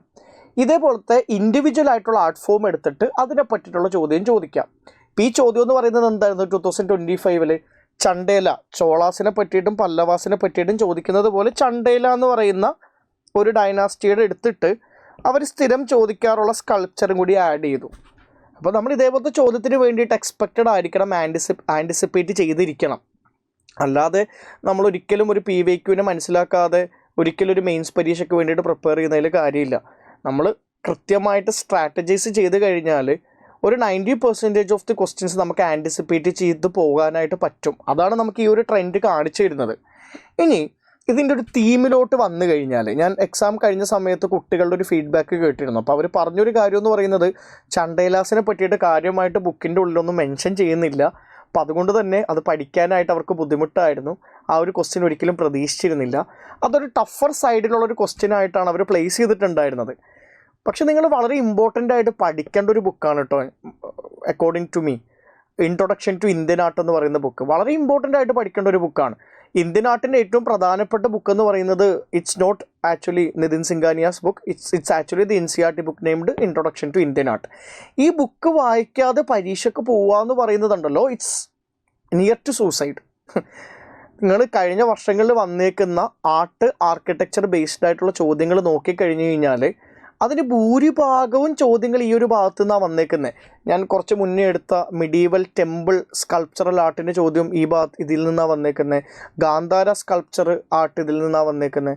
അപ്പം ഈ ബുക്കിന് വളരെ കൃത്യമായിട്ട് UPSC റെഫറൻസ് ആയിട്ട് എടുക്കുന്നുണ്ട് എന്നുള്ളത് നമ്മൾ മനസ്സിലാക്കേണ്ട ഒരു കാര്യമാണ്. അത് മനസ്സിലാക്കി വേണം നമ്മൾ പ്രിപ്പറേഷൻ നടത്താനായിട്ട്. നിങ്ങൾ നോക്കിയേ, 2 പേജാണ് ചണ്ടേലാസിൻ്റെ ടെമ്പിൾ സ്കൾപ്ചറായിട്ട് ബന്ധപ്പെട്ടിട്ട് അവർ കൊടുത്തേക്കുന്നത്. വളരെ ഡീറ്റെയിൽ ആയിട്ട് കൊടുത്തിട്ടുണ്ട്. ഒരു 10 മാർക്കിന് എഴുതാൻ വേണ്ട ഒരു 5, 6, 7 പോയിന്റ് ക്ലിയർ ആയിട്ട് ഈ പറയുന്ന ബുക്കിൽ കൊടുത്തിട്ടുണ്ട്. നിങ്ങളിൽ ആരെങ്കിലും ഈ ഒരു ബുക്ക് വായിക്കാത്തവരുണ്ടെങ്കിൽ ഈ ബുക്കൊന്ന് വായിക്കുക എന്നുള്ളത് ഇമ്പോർട്ടൻ്റ് ആയിട്ട് നിങ്ങൾ ചെയ്യേണ്ടതാണ്. അത് ഉറപ്പ് വരുത്തുക കേട്ടോ. ഇനി നമുക്ക് അടുത്തൊരു ചോദ്യത്തിലോട്ട് പോവാം. Mahatma Jyotirao Phule's writings and efforts of social reform touched issues of almost all subaltern classes discuss. Jyotiba Phule നമുക്ക് എല്ലാവർക്കും അറിയാം, ഒരു പ്രധാനപ്പെട്ട സോഷ്യൽ റിഫോർമറാണ്. ശ്രീനാരായണ ഗുരുവിനെ പോലെയും EV രാമസ്വാമി നായ്ക്കറിനെ പോലെയും മഹാരാഷ്ട്ര കണ്ടിട്ടുള്ള ഈവൻ അംബേദ്കറിനോടൊപ്പം നമുക്ക് ചേർത്ത് വായിക്കാൻ പറ്റുന്ന ഒരു പ്രധാനപ്പെട്ട സോഷ്യൽ റിഫോർമറാണ് ജ്യോതിറാവ് ഫൂലെ. അദ്ദേഹത്തിൻ്റെ എഴുത്തുകളും അദ്ദേഹത്തിൻ്റെ എഫേർട്സ് ഓഫ് സോഷ്യൽ റിഫോംസും എല്ലാ ക്ലാസ്സസിനെയും ടച്ച് ചെയ്തിട്ടുണ്ട്. സബാൾട്ടൈൻ ക്ലാസ്സസ് എന്ന് പറഞ്ഞു കഴിഞ്ഞാൽ കുറച്ച് താഴേക്കിടയിലുള്ള ആളുകൾ, women, lower caste, lower class, അവരെയൊക്കെയാണ് നമ്മൾ സബാൾട്ടൈൻ ഗ്രൂപ്പ് എന്ന് പറയുക. ആ ഗ്രൂപ്പിനോട് ചേരുന്ന രൂപത്തിലാണ് അദ്ദേഹത്തിൻ്റെ റൈറ്റിങ്സും സോഷ്യൽ റിഫോംസും വന്നിട്ടുള്ളത്. അത് ചർച്ച ചെയ്യാനാണ് ചോദ്യം പറയുന്നത്. നമുക്കറിയാം മഹാത്മാ ജ്യോതിറാവ് ഫൂലെ എന്ന് പറയുന്നത് മോഡേൺ ഇന്ത്യയായിട്ട് ബന്ധപ്പെട്ട ഒരു പേഴ്സണാലിറ്റിയാണ്. സിലബസ് നോക്കുക, സിലബസിൻ്റെ ഏത് ഭാഗത്തു നിന്നാണ് ഈ ചോദ്യം വന്നിട്ടുള്ളത്. അപ്പോൾ ഇതിൽ മോഡേൺ ഇന്ത്യൻ ഹിസ്റ്ററിയായിട്ട് ബന്ധപ്പെട്ടിട്ടുള്ള സിലബസ് അവർ ഡീകോഡ് ചെയ്ത സമയത്ത് വളരെ കൃത്യമായിട്ട് അവർ മെൻഷൻ ചെയ്യുന്ന ഒരു കാര്യമാണ് പേഴ്സണാലിറ്റീസ്. മോഡേൺ ഹിസ്റ്ററിയായിട്ട് ബന്ധപ്പെട്ട പ്രധാനപ്പെട്ട പേഴ്സണാലിറ്റീസിനെ പറ്റിയിട്ട് നിങ്ങൾ പഠിക്കണം എന്ന് സിലബസിൻ്റെ ഉള്ളിൽ വളരെ കൃത്യമായിട്ട് UPSC തന്നെ പറഞ്ഞു വെക്കുന്നുണ്ട്. മാത്രമല്ല, നിങ്ങൾ കഴിഞ്ഞ കുറച്ച് ചോദ്യങ്ങൾ കൊല്ലങ്ങൾ നോക്കിക്കഴിഞ്ഞാൽ ഇമ്പോർട്ടൻ്റ് ആയിട്ടുള്ള പേഴ്സണാലിറ്റി ആയിട്ട് ബന്ധപ്പെട്ട പല ചോദ്യങ്ങളും നമുക്ക് കാണാനായിട്ടും പറ്റുന്നുണ്ട്. ഇപ്പോൾ 2023 നിങ്ങൾ നോക്ക്, ഗാന്ധിയും ടാഗോറുമായിട്ട് ബന്ധപ്പെട്ടിട്ട് ഒരു ചോദ്യം വന്നു. Because both are significant personalities related to modern India. 2020 നിങ്ങൾ നോക്കിക്കഴിഞ്ഞാൽ കേഴ്സണായിട്ട് ബന്ധപ്പെട്ടിട്ടുള്ള ചോദ്യമാണ്. സിഗ്നിഫിക്കൻറ്റ് പേഴ്സണാലിറ്റി എന്നാണ് ചോദിച്ചേക്കുന്നത്, ഇന്ത്യൻ പേഴ്സണാലിറ്റി എന്ന് പറഞ്ഞിട്ടില്ല. അപ്പോൾ യൂറോപ്യൻ പേഴ്സണാലിറ്റി ആണെങ്കിലും ഇഫ് ഹീ സിഗ്നിഫിക്കൻറ്റ് അത് എക്സാമിന് ചോദ്യമായിട്ട് വരാം. ഇപ്പോൾ 2014 ലോർഡ് ഡെൽഹൌസിനെ എങ്ങനെയാണ് ഫാദർ ഓഫ് മോഡേൺ ഇന്ത്യ ആയിട്ട് വിളിക്കാൻ പറ്റുന്നതെന്ന് പറയുന്നൊരു ചോദ്യം ഉണ്ടായിരുന്നു. ലോർഡ് ഡെൽഹൌസി ഇന്ത്യൻ പേഴ്സണാലിറ്റി അല്ല, അദ്ദേഹം എന്താണ്, ഒരു യൂറോപ്യൻ പേഴ്സണാലിറ്റിയാണ്, ഒരു കൊളോണിയൽ ഫിഗറാണ്. അപ്പോൾ കേഴ്സനെ പോലെ തന്നെ ലോർഡ് ഡെൽഹൌസി ആയിട്ട് ബന്ധപ്പെട്ട ചോദ്യങ്ങൾ വന്നിട്ടുണ്ട്. ലോർഡ് കോൺവാലിസ് ആയിട്ട് ബന്ധപ്പെട്ട ചോദ്യങ്ങൾ വരാം, ലോർഡ് വാരൻ ഹേസ്റ്റിങ്സ് ആയിട്ട് ബന്ധപ്പെട്ട ചോദ്യങ്ങൾ വരാം. ഇങ്ങനെയുള്ള കുറേ ആളുകൾ വീണ്ടും ഇമ്പോർട്ടൻ്റ് ആകുന്നുണ്ട്, റിലവൻ്റ് ആകുന്നുണ്ട്. അവരെ പറ്റിയൊക്കെ ചോദ്യങ്ങൾ ഇനിയും വന്നേക്കാം. അപ്പോൾ നമ്മൾ എന്ത് ചെയ്യുക, you have to make a list of possible figures from which UPSC could ask question. അത് നമ്മൾ കൃത്യമായിട്ട് ഉണ്ടാക്കിയിട്ട് അതിൻ്റെ അടിസ്ഥാനത്തിലുള്ളൊരു നോട്ട് പ്രിപ്പയർ ചെയ്യുക. കാര്യം സിഗ്നിഫിക്കൻറ്റ് പേഴ്സണാലിറ്റി കൊടുത്തിട്ടുണ്ടെന്ന് മാത്രമല്ല, UPSC has this tendency to ask from this portion again and again, അല്ലേ? 2023, 20, 18, 16 അതിൽ ഗാന്ധിയാണ് കുറച്ച് മുഴച്ച് നിൽക്കുന്നത്. ഗാന്ധിനെ പറ്റിയുള്ള ചോദ്യങ്ങൾ ധാരാളമായിട്ട് വരുന്നുണ്ട്. ഇപ്പോൾ 2018 വന്നു, 2016 വന്നു. ഇപ്പോൾ ഈ പ്രാവശ്യത്തെ പ്രിലിംസ് നോക്കിക്കഴിഞ്ഞാൽ ഗാന്ധിയെ പറ്റിയിട്ട് 3 ചോദ്യം ഉണ്ടായിരുന്നു. സോ ഗാന്ധി എപ്പോഴും, അത് നമ്മുടെ ഇന്ത്യ എന്ന് പറയുന്ന രാജ്യം നിലനിൽക്കുന്ന എല്ലാ കാലഘട്ടത്തോളം ഗാന്ധി എന്ന് പറയുന്നത് ഏറ്റവും പ്രോമിനൻ്റ് ആയിട്ടുള്ളൊരു ഫിഗറാണ്. അപ്പോൾ അദ്ദേഹത്തിനെ മാറ്റിയിട്ടുള്ളൊരു UPSC പരീക്ഷ നടക്കുമെന്ന് നിങ്ങൾ വിചാരിക്കരുത്. അപ്പോൾ ഇനിയുള്ള വർഷങ്ങളിൽ നിങ്ങൾ ഗാന്ധിനെ പറ്റി കൂടുതൽ പഠിക്കുക. അപ്പോൾ ഈ ഒരു ശ്രേണിയിൽ, ഈ ഒരു പേഴ്സണാലിറ്റീസിൻ്റെ ലിസ്റ്റിലോട്ട് പുതിയതായിട്ട് വന്ന ഒരാളായിട്ട് ജ്യോതിബ ഫൂലെനെ കാണുക. ആ സിമിലർ സ്റ്റാച്ചറുള്ള വേറെ ഏതൊക്കെ ആളുകളുണ്ട് അവരെ പറ്റിയെല്ലാം നമ്മൾ പഠിക്കണം. ബാൽ ഗംഗാധർ തിലകിനെ പറ്റി നമ്മൾ പഠിക്കണം. അതേപോലെ തന്നെ സ്വാഭാവികമായിട്ട് നമ്മൾ പഠിക്കേണ്ട വേറെ ഇമ്പോർട്ടൻ്റ് ആയിട്ടുള്ള പേഴ്സണാലിറ്റീസാണ് രാജാറാം മോഹൻ റോയ്, ഇമ്പോർട്ടൻ്റ് ആയിട്ട് പഠിക്കേണ്ട ആളുകളാണ്. So make a list of all these people who are very significant when it comes to modern India. എന്നിട്ട് അവരെ പറ്റിയിട്ട് ഒരു 5 or 6 വളരെ ഷോർട്ടായിട്ടുള്ളൊരു നോട്ട് എഴുതി വെക്കുക. എന്നിട്ട് അത് ഇടയ്ക്കിടയ്ക്ക് റിവൈസ് ചെയ്യുക. എന്താണെങ്കിലും ഒരു ഷുവർ ഷോട്ട് ക്വസ്റ്റ്യൻ നമുക്ക് വരും, മനസ്സിലായോ? അപ്പോൾ നമ്മൾ PYQs നോക്കിക്കഴിഞ്ഞാൽ നമുക്ക് ഈ ഒരു ട്രെൻഡ് മനസ്സിലാക്കാനായിട്ട് പറ്റും. വേറൊരു ഇമ്പോർട്ടൻ്റ് ആയിട്ടുള്ളൊരു കാര്യം കൂടി ഞാൻ പറയാം കേട്ടോ. UPSC എന്ന് പറയുന്നത് NCERT ഡ്രിവൺ ആയിട്ടുള്ളൊരു പരീക്ഷയാണെന്നുള്ളതിൻ്റെ ഏറ്റവും പ്രധാനപ്പെട്ട ഒരു കൺവിൻസിങ് പോയിൻ്റാണ് ജ്യോതിബ ഫൂലെനെ പറ്റിയിട്ട് ഇത്ര ഡീറ്റെയിൽ ആയിട്ട് 8ാം ക്ലാസ്സിലുള്ള അവർ പാസ് 3 എന്ന് പറയുന്ന ബുക്കിലുള്ളത്. അവർ പാസ് 3 എന്ന് പറയുന്ന ബുക്കിൽ ജ്യോതിബ ഫൂലെയെ പറ്റിയിട്ട് അറൗണ്ട് 2 pages കൊടുത്തേക്കുന്നത്. അതിൽ അദ്ദേഹത്തിൻ്റെ റൈറ്റിങ്സ്, അദ്ദേഹത്തിൻ്റെ വിമൻ റിലേറ്റഡ് ആയിട്ടുള്ള എഫേർട്സ്, കാസ്റ്റ് സിസ്റ്റത്തിനെ ഓപ്പോസ് ചെയ്യാൻ വേണ്ടിയിട്ടുള്ള അദ്ദേഹത്തിൻ്റെ എഫേർട്സ്, ഇതെല്ലാം ഡീറ്റെയിൽ ആയിട്ട് കൊടുത്തിട്ടുണ്ട്. ഈ ഒരു ബുക്ക് വായിക്കുന്ന ഒരാളെ സംബന്ധിച്ചിടത്തോളം ഈ ഒരു ക്വസ്റ്റ്യൻ എഴുതുക എന്നുള്ളത് വളരെ എളുപ്പമുള്ളൊരു ടാസ്ക്കാണ്. എക്സാം കഴിഞ്ഞ് വരുന്ന കുട്ടികൾ പറയുന്നുണ്ടായിരുന്നു ജ്യോതിബ ഫൂലെ ഒട്ടും എക്സ്പെക്റ്റഡ് അല്ല. എനിക്ക് നിങ്ങളോട് പറയാനുള്ളൊരു കാര്യം എന്ന് പറയുന്നത്, നിങ്ങൾ NCERT ബുക്ക് വായിക്കാത്തത് കൊണ്ടാണ്. NCERT ബുക്ക് വായിച്ചായിരുന്നെങ്കിൽ ഈ ഒരു ക്വസ്റ്റ്യൻ നിങ്ങൾക്ക് എന്താണെങ്കിലും കിട്ടിയേനെ. So make sure that you will read the NCERT books before going to write the mains. നിങ്ങൾ ആ NCERT ബുക്ക് വായിക്കാതെ മെയിൻസ് എഴുതാൻ പോകുന്നുണ്ടെങ്കിൽ നിങ്ങൾ ഈ എക്സാമിന് ഒട്ടും സീരിയസ് ആയിട്ട് കാണുന്നില്ല എന്നുള്ളതാണ്. അപ്പോൾ വളരെ കൃത്യമായിട്ട് എന്ത് ചെയ്യുക, NCERT ബുക്സ് എടുത്ത് വെച്ച് വായിക്കുക. ഇപ്പം ഞാനീ പറഞ്ഞേക്കുന്ന എല്ലാ ചോദ്യങ്ങൾക്കും ഒരു NCERT കണക്ഷൻ ഉണ്ട്. അപ്പോൾ അത് കൃത്യമായിട്ട് വരച്ച് കാണിക്കുമ്പോൾ എന്തുകൊണ്ട് നിങ്ങൾ പഠിക്കുന്നില്ല എന്നുള്ളതാണ്. അപ്പം ഇന്ന് തന്നെ എന്ത് ചെയ്യുക, NCERT ബുക്സിലൂടെ വീണ്ടും ഒന്നും കൂടി പോവുക എന്നുള്ളത് ഇമ്പോർട്ടൻ്റ് ആയിട്ടുള്ളൊരു കാര്യമാണ്. ഇനി അടുത്തൊരു ചോദ്യത്തിലൂടെ നമുക്ക് പോകാം. വീണ്ടും 50 മാർക്കിൻ്റെ ക്വസ്റ്റ്യൻ ആണ്. Trace India's consolidation process during early phase of independence in terms of polity, economy, education and international relations. 15 മാർക്കിൻ്റെ ചോദ്യമാണ്. സിലബസ് നോക്ക്. Post independence consolidation and reorganisation within the country. നമ്മുടെ സിലബസ് 1947 എൻഡ് ചെയ്യുന്നില്ല കേട്ടോ. ഏൻഷ്യൻ്റ്, മിഡീവൽ, മോഡേൺ മാത്രമല്ല, വളരെ കൃത്യമായിട്ട് സിലബസിൻ്റെ ഉള്ളിൽ പോസ്റ്റ് ഇൻഡിപെൻഡൻസ് പീരീഡ് കൊടുത്തിട്ടുണ്ട്, സിലബസിലുള്ളതാണ്. ഇനി ഒരു ചോദ്യമേ വരുള്ളൂ അല്ലെങ്കിൽ ചോദ്യമൊന്നും വരാറില്ല എന്ന് പറഞ്ഞിട്ട് ഈ ഒരു പോർഷൻ സ്കിപ്പ് ചെയ്യുന്ന ആസ്പിറൻസിനെ നമ്മൾ കാണാറുണ്ട്. മീൻസ് യു കാണ്ട് ആക്ച്വലി മിസ് 15 മാർക്ക്. 15 മാർക്ക് നിങ്ങൾക്ക് വിട്ടുകളയാൻ പറ്റുമെന്നാണ് നിങ്ങൾ വിചാരിക്കുന്നത്. ഒരു 15 മാർക്ക് കൂടുതൽ കിട്ടിയായിരുന്നെങ്കിൽ എനിക്ക് തോന്നുന്നു ഞാൻ 1-2 പ്രാവശ്യം സർവീസിൽ കയറിയാനെന്ന് തോന്നുന്നു. നമുക്കൊരിക്കലും 15 മാർക്കിൻ്റെ ഒരു ക്വസ്റ്റ്യനോട് കണ്ണടക്കാൻ പറ്റില്ല. ഒരു ചോദ്യം വരുന്നുള്ളൂ. പക്ഷെ നിങ്ങൾ കഴിഞ്ഞ എല്ലാ വർഷങ്ങളിലും വന്നേക്കുന്ന പോസ്റ്റ് ഇൻഡിപെൻഡൻസിൻ്റെ ക്വസ്റ്റ്യൻ ഒന്ന് എടുത്ത് നോക്കിയേ. വളരെ എളുപ്പമുള്ള ചോദ്യം അവർ ചോദിക്കുന്നത്. ആ എളുപ്പമുള്ള ചോദ്യത്തിനെ അഡ്രസ്സ് ചെയ്യാൻ വേണ്ടിയിട്ടുള്ള വളരെ ബേസിക് ആയിട്ടുള്ള ലേണിംഗ് നടത്തുക എന്നുള്ളത് അത്യാവശ്യമായിട്ടുള്ളൊരു കാര്യമാണ്. മാത്രമല്ല സിലബസിലൊന്ന് ഡീകോഡ് ചെയ്യുക. പോസ്റ്റ് ഇൻഡിപെൻഡൻസ് ആയിട്ട് ബന്ധപ്പെട്ടിട്ട് 2 കാര്യങ്ങളാണ് അവർ സിലബസിൽ കൊടുത്തേക്കുന്നത്. ഒന്ന് കൺസോളിഡേഷൻ, മറ്റേത് റീഓർഗനൈസേഷൻ. റീഓർഗനൈസേഷൻ എന്ന് പറയുന്നത് ഇന്ത്യ എന്ന് പറയുന്ന രാജ്യത്തിൻ്റെ ഉള്ളിൽ ആ സ്റ്റേറ്റുകൾ എങ്ങനെയാണ് റീഓർഗനൈസ് ചെയ്യുക. സാക്രോസാങ്ക്റ്റ് അല്ലല്ലോ സ്റ്റേറ്റ് എന്ന് പറയുന്നത്. ഓരോ കാലഘട്ടത്തിലും സ്റ്റേറ്റിനെ വീണ്ടും റീഓർഗനൈസ് ചെയ്യുന്നുണ്ട്. പുതിയ സ്റ്റേറ്റുകൾ ഉണ്ടാവുന്നു, പഴയ സ്റ്റേറ്റുകൾ 2ആയിട്ട് ഭാഗിക്കുന്നു, 2 സ്റ്റേറ്റുകൾ ചേർന്ന് പുതിയ സ്റ്റേറ്റ് ഉണ്ടാക്കുന്നു. അപ്പോൾ ഇന്ത്യ എന്ന് പറയുന്നത് എപ്പോഴും റീഓർഗനൈസ് ചെയ്യപ്പെടുന്ന ഒരു രാജ്യമാണ്. ആ റീഓർഗനൈസേഷനെ പറ്റിയിട്ടുള്ള ചോദ്യങ്ങൾ ധാരാളം വന്നിട്ടുണ്ട്.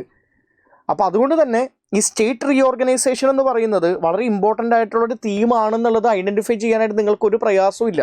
ഇപ്പോൾ നിങ്ങൾ നോക്ക് 2016 ശേഷം വന്നേക്കുന്ന ചോദ്യങ്ങൾ നോക്കിക്കഴിഞ്ഞാൽ എല്ലാം തന്നെയും സ്റ്റേറ്റ് റീഓർഗനൈസേഷനായിട്ട് ബന്ധപ്പെട്ട ചോദ്യങ്ങളാണ്. അതെ, reorganisation of state 2022, process of Indian princely state 2021, formation of new state 2018, formation of linguistic state 2016. അല്ലേ, എല്ലാ സാധനവും ഒരു സ്റ്റേറ്റ് റീഓർഗനൈസേഷനായിട്ട് ബന്ധപ്പെട്ട ചോദ്യമാണ്. അപ്പോൾ സ്റ്റേറ്റ് റീഓർഗനൈസേഷനായിട്ട് ബന്ധപ്പെട്ട ചോദ്യങ്ങൾക്ക് നിങ്ങൾ പ്രിപ്പയർഡ് ആണ്. നിങ്ങൾ ഏത് അക്കാഡമിയുടെ ക്വസ്റ്റ്യൻസ് എടുത്ത് നോക്കിക്കഴിഞ്ഞാലും PYQs സോൾവ് ചെയ്താലും ആ ഒരൊറ്റ പ്രക്രിയയിലൂടെ നിങ്ങൾ സ്റ്റേറ്റ് റീഓർഗനൈസേഷൻ്റെ ചോദ്യങ്ങൾ പഠിച്ചിട്ടുണ്ടാവും. പക്ഷെ നിങ്ങൾ മനസ്സിലാക്കേണ്ട ഒരു കാര്യം എന്തായിരുന്നെന്നറിയോ? കൺസോളിഡേഷൻ എന്ന് പറയുന്നൊരു ടോപ്പിക്ക് സിലബസിൻ്റെ ഉള്ളിലുണ്ട്. സിലബസ് വായിച്ച് നോക്കണം. സിലബസിൻ്റെ ഉള്ളിൽ റീഓർഗനൈസേഷൻ മാത്രമല്ല കൊടുത്തേക്കുന്നത്, കൺസോളിഡേഷൻ കൊടുത്തിട്ടുണ്ട്. എത്ര പേര് ഈ കൺസോളിഡേഷൻ എന്ന് പറയുന്ന ടോപ്പിക് ഉണ്ടെന്ന് മനസ്സിലാക്കിയിട്ട് അതിന് വേണ്ട പ്രിപ്പറേഷൻ നടത്തിയിട്ടുണ്ടാവും? അത് നടത്താത്തതിൻ്റെയാണ് പലപ്പോഴും ഈ പ്രശ്നം വരുന്നത്.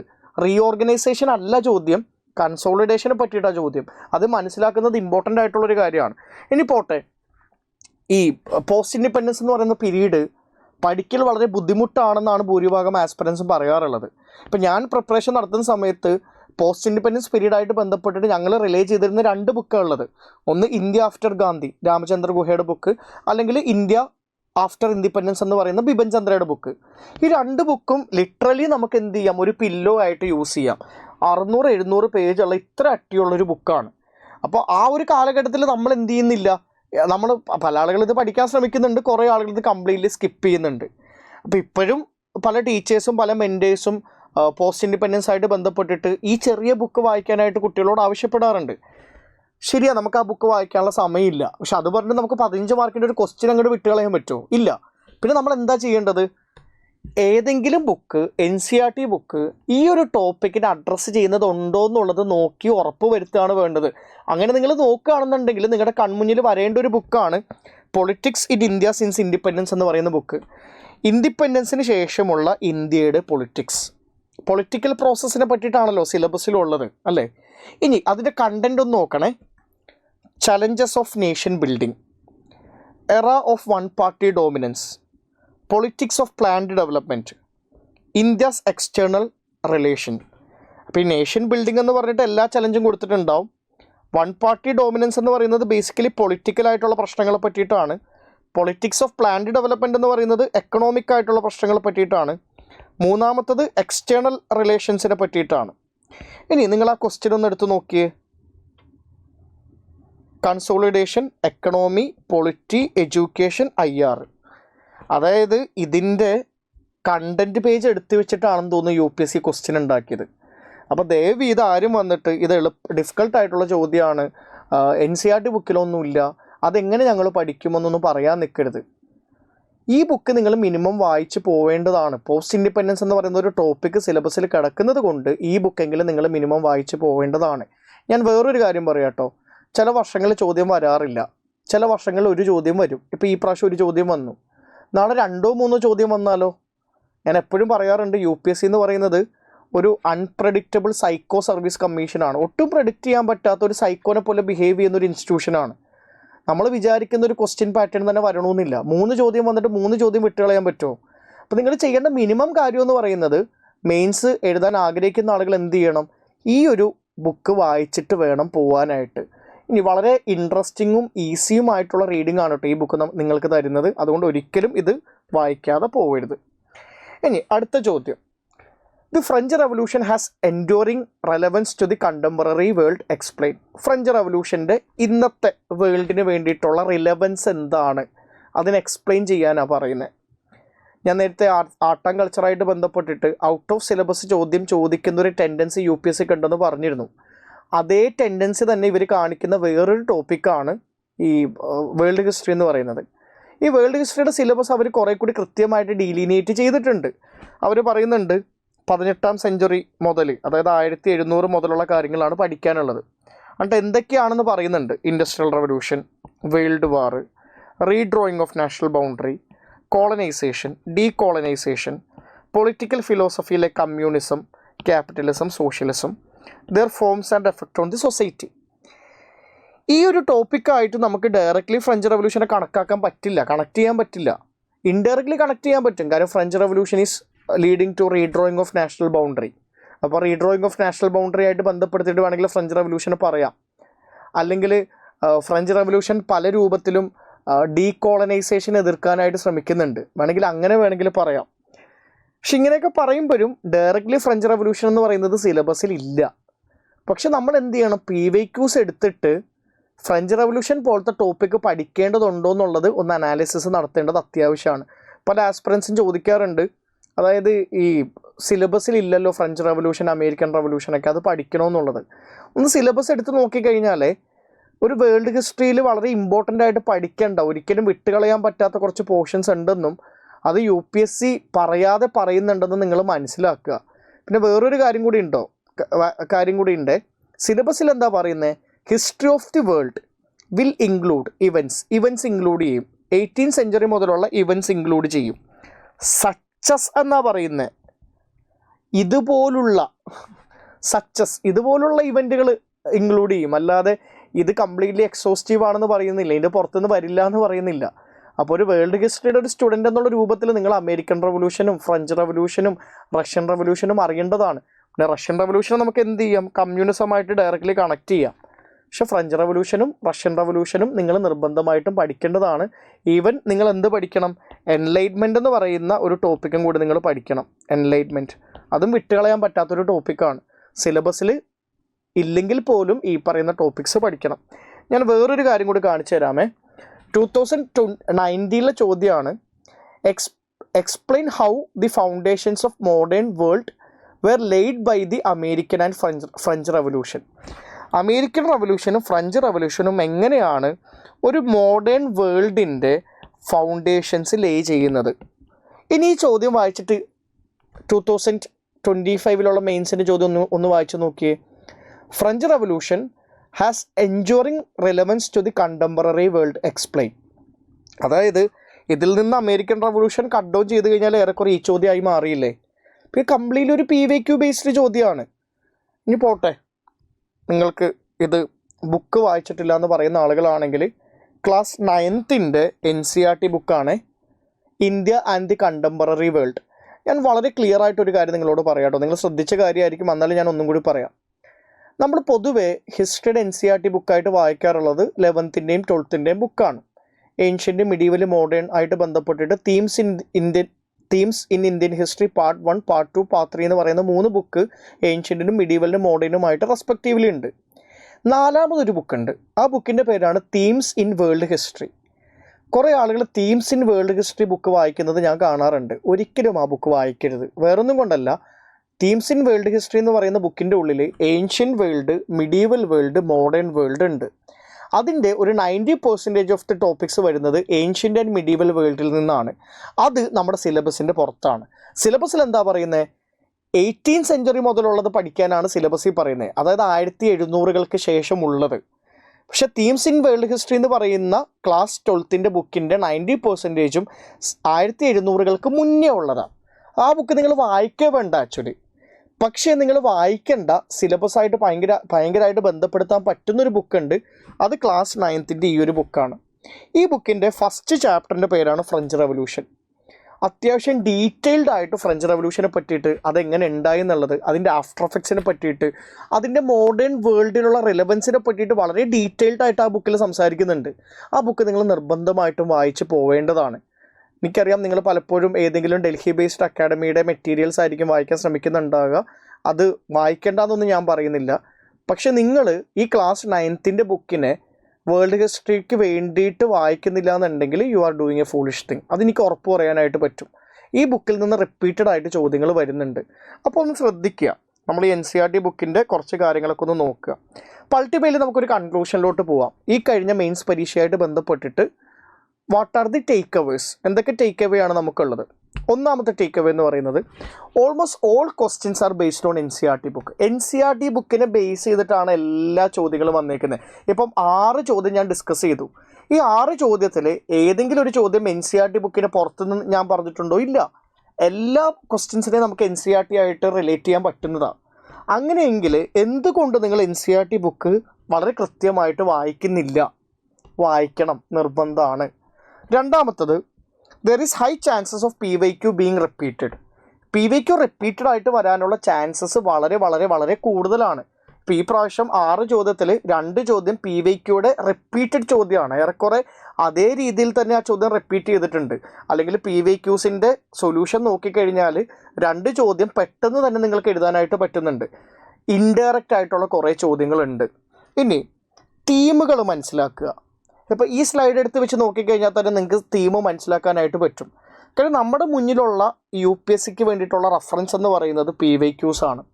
ആ PYQസിൽ UPSC ഫോളോ ചെയ്യുന്ന ടെംപ്ലേറ്റ് എന്താണ്, പാറ്റേൺ എന്താണ്, ട്രെൻഡ് എന്താണ്, അത് തന്നെയാണ് അവർ വീണ്ടും എന്ത് ചെയ്യാൻ പോകുന്നത്, ഫോളോ ചെയ്യാൻ പോകുന്നത്. അപ്പം അതിൻ്റെ തീമിനെ മനസ്സിലാക്കിയിട്ട് ആ തീം ബേസ്ഡ് ആയിട്ടുള്ളൊരു സ്റ്റഡി നടത്തൽ എക്സ്ട്രീംലി ഇമ്പോർട്ടൻ്റ് ആണ്. കാരണം നമ്മൾ കാർഡടച്ച് വെടിവെച്ചിട്ട് കാര്യമില്ല. ഹിസ്റ്ററി എന്ന് പറയുന്നത് എത്ര വേണമെങ്കിലും പഠിക്കാൻ പറ്റുന്നൊരു സബ്ജക്റ്റാണ്. നിങ്ങൾക്ക് ഇൻഡെപ്തായിട്ട് പോകാനാണെങ്കിൽ പോയിക്കൊണ്ടേയിരിക്കാം. പക്ഷെ നമ്മൾ അറിവ് നേടാനല്ലല്ലോ പഠിക്കുന്നത്. നമ്മുടെ ഒബ്ജക്റ്റീവ് എന്താണ്? UPSC എക്സാം ക്ലിയർ ചെയ്യുക. അതിന് വേണ്ട രൂപത്തിൽ നമ്മൾ നമ്മുടെ സ്റ്റഡീസിന് ട്വിക്ക് ചെയ്യുക, സ്ട്രാറ്റജൈസ് ചെയ്യുക, തീംസിനെ ഐഡൻറ്റിഫൈ ചെയ്യുക. പിന്നെ അതേപോലെ തന്നെ നിങ്ങൾ മനസ്സിലാക്കേണ്ട വേറൊരു കാര്യം, ഇത് എക്സ്ട്രീംലി ഇമ്പോർട്ടൻ്റ് ആയിട്ടുള്ളൊരു പോയിൻ്റാണ്. ശരിയാണ്, നിങ്ങൾ സിലബസ് ആയിട്ട് സ്റ്റിക്ക് ചെയ്യണം. സിലബസ് ബേസ്ഡ് ആയിട്ടുള്ളൊരു ലേണിംഗ് തന്നെയാണ് നടത്തേണ്ടത്. അത് നടത്തുമ്പോഴും UPSC കൊണ്ടുവരുന്ന ഡീവിയേഷൻസും അനോമലീസിനെയും റെക്കഗ്നൈസ് ചെയ്തും അക്നോളജ് ചെയ്തും അതിന് വേണ്ട രൂപത്തിലുള്ളൊരു പഠനവും നമ്മൾ നടത്തേണ്ടതുണ്ട്. ഇപ്പോൾ ഞാൻ നിങ്ങളോട് പറഞ്ഞു, ആർട്ട് ആൻഡ് കൾച്ചറായിട്ട് ബന്ധപ്പെട്ട ചോദ്യത്തിൽ അവർ പറയുന്നുണ്ട് ആർട്ട് ഫോംസ്, ലിറ്ററേച്ചർ, ആർക്കിടെക്ചർ. പക്ഷെ ഇതിൻ്റെ 3ൻ്റെയും പുറത്ത് നിന്നുള്ള ചോദ്യങ്ങൾ ധാരാളമായിട്ട് വരുന്ന സ്ഥിതിക്ക് നിങ്ങളത് പഠിക്കുക തന്നെ വേണം. മനസ്സിലായോ? അതേപോലെ തന്നെ വേൾഡ് ഹിസ്റ്ററിയുടെ സിലബസ് പറയുന്ന സമയത്ത് ഫ്രഞ്ച് റവല്യൂഷൻ പറയുന്നില്ല, എൻലൈറ്റ്മെൻറ്റ് പറയുന്നില്ല, റഷ്യൻ റവല്യൂഷൻ എടുത്ത് പറയുന്നില്ല, അമേരിക്കൻ വാർ ഓഫ് ഇൻഡിപെൻഡൻസ് എടുത്ത് പറയുന്നില്ല. പക്ഷെ നിങ്ങളത് പഠിക്കേണ്ടതുണ്ട്. മാത്രമല്ല NCERT ബുക്കിൽ കൊടുത്തേക്കുന്ന സിലബസിൻ്റെ ഉള്ളിലുള്ള കാര്യങ്ങൾ നിർബന്ധമായിട്ട് പഠിക്കുകയും വേണം. അപ്പോൾ ഇതേപോലത്തെ ട്രെൻഡും പാറ്റേണും മനസ്സിലാക്കി വേണം നിങ്ങൾ കാര്യങ്ങൾ പഠിക്കാനായിട്ട്. അപ്പോൾ ഇത്രയും കാര്യങ്ങളാണ് ഈ കഴിഞ്ഞ UPSC മെയിൻസ് എക്സാം ആയിട്ട് ബന്ധപ്പെടുത്തി ഹിസ്റ്ററിയുടെ ഒരു കൺക്ലൂഷനായിട്ട് എനിക്ക് നിങ്ങളോട് പറയാനുള്ളത്. നിങ്ങൾ പഠിക്കുന്ന സമയത്ത് ഈ പറയുന്ന ടേക്ക് അവേസിനെയും കൂടി അടിസ്ഥാനപ്പെടുത്തിയിട്ട് നിങ്ങളുടെ പ്രിപ്പറേഷനെ ട്വീക്ക് ചെയ്യുക.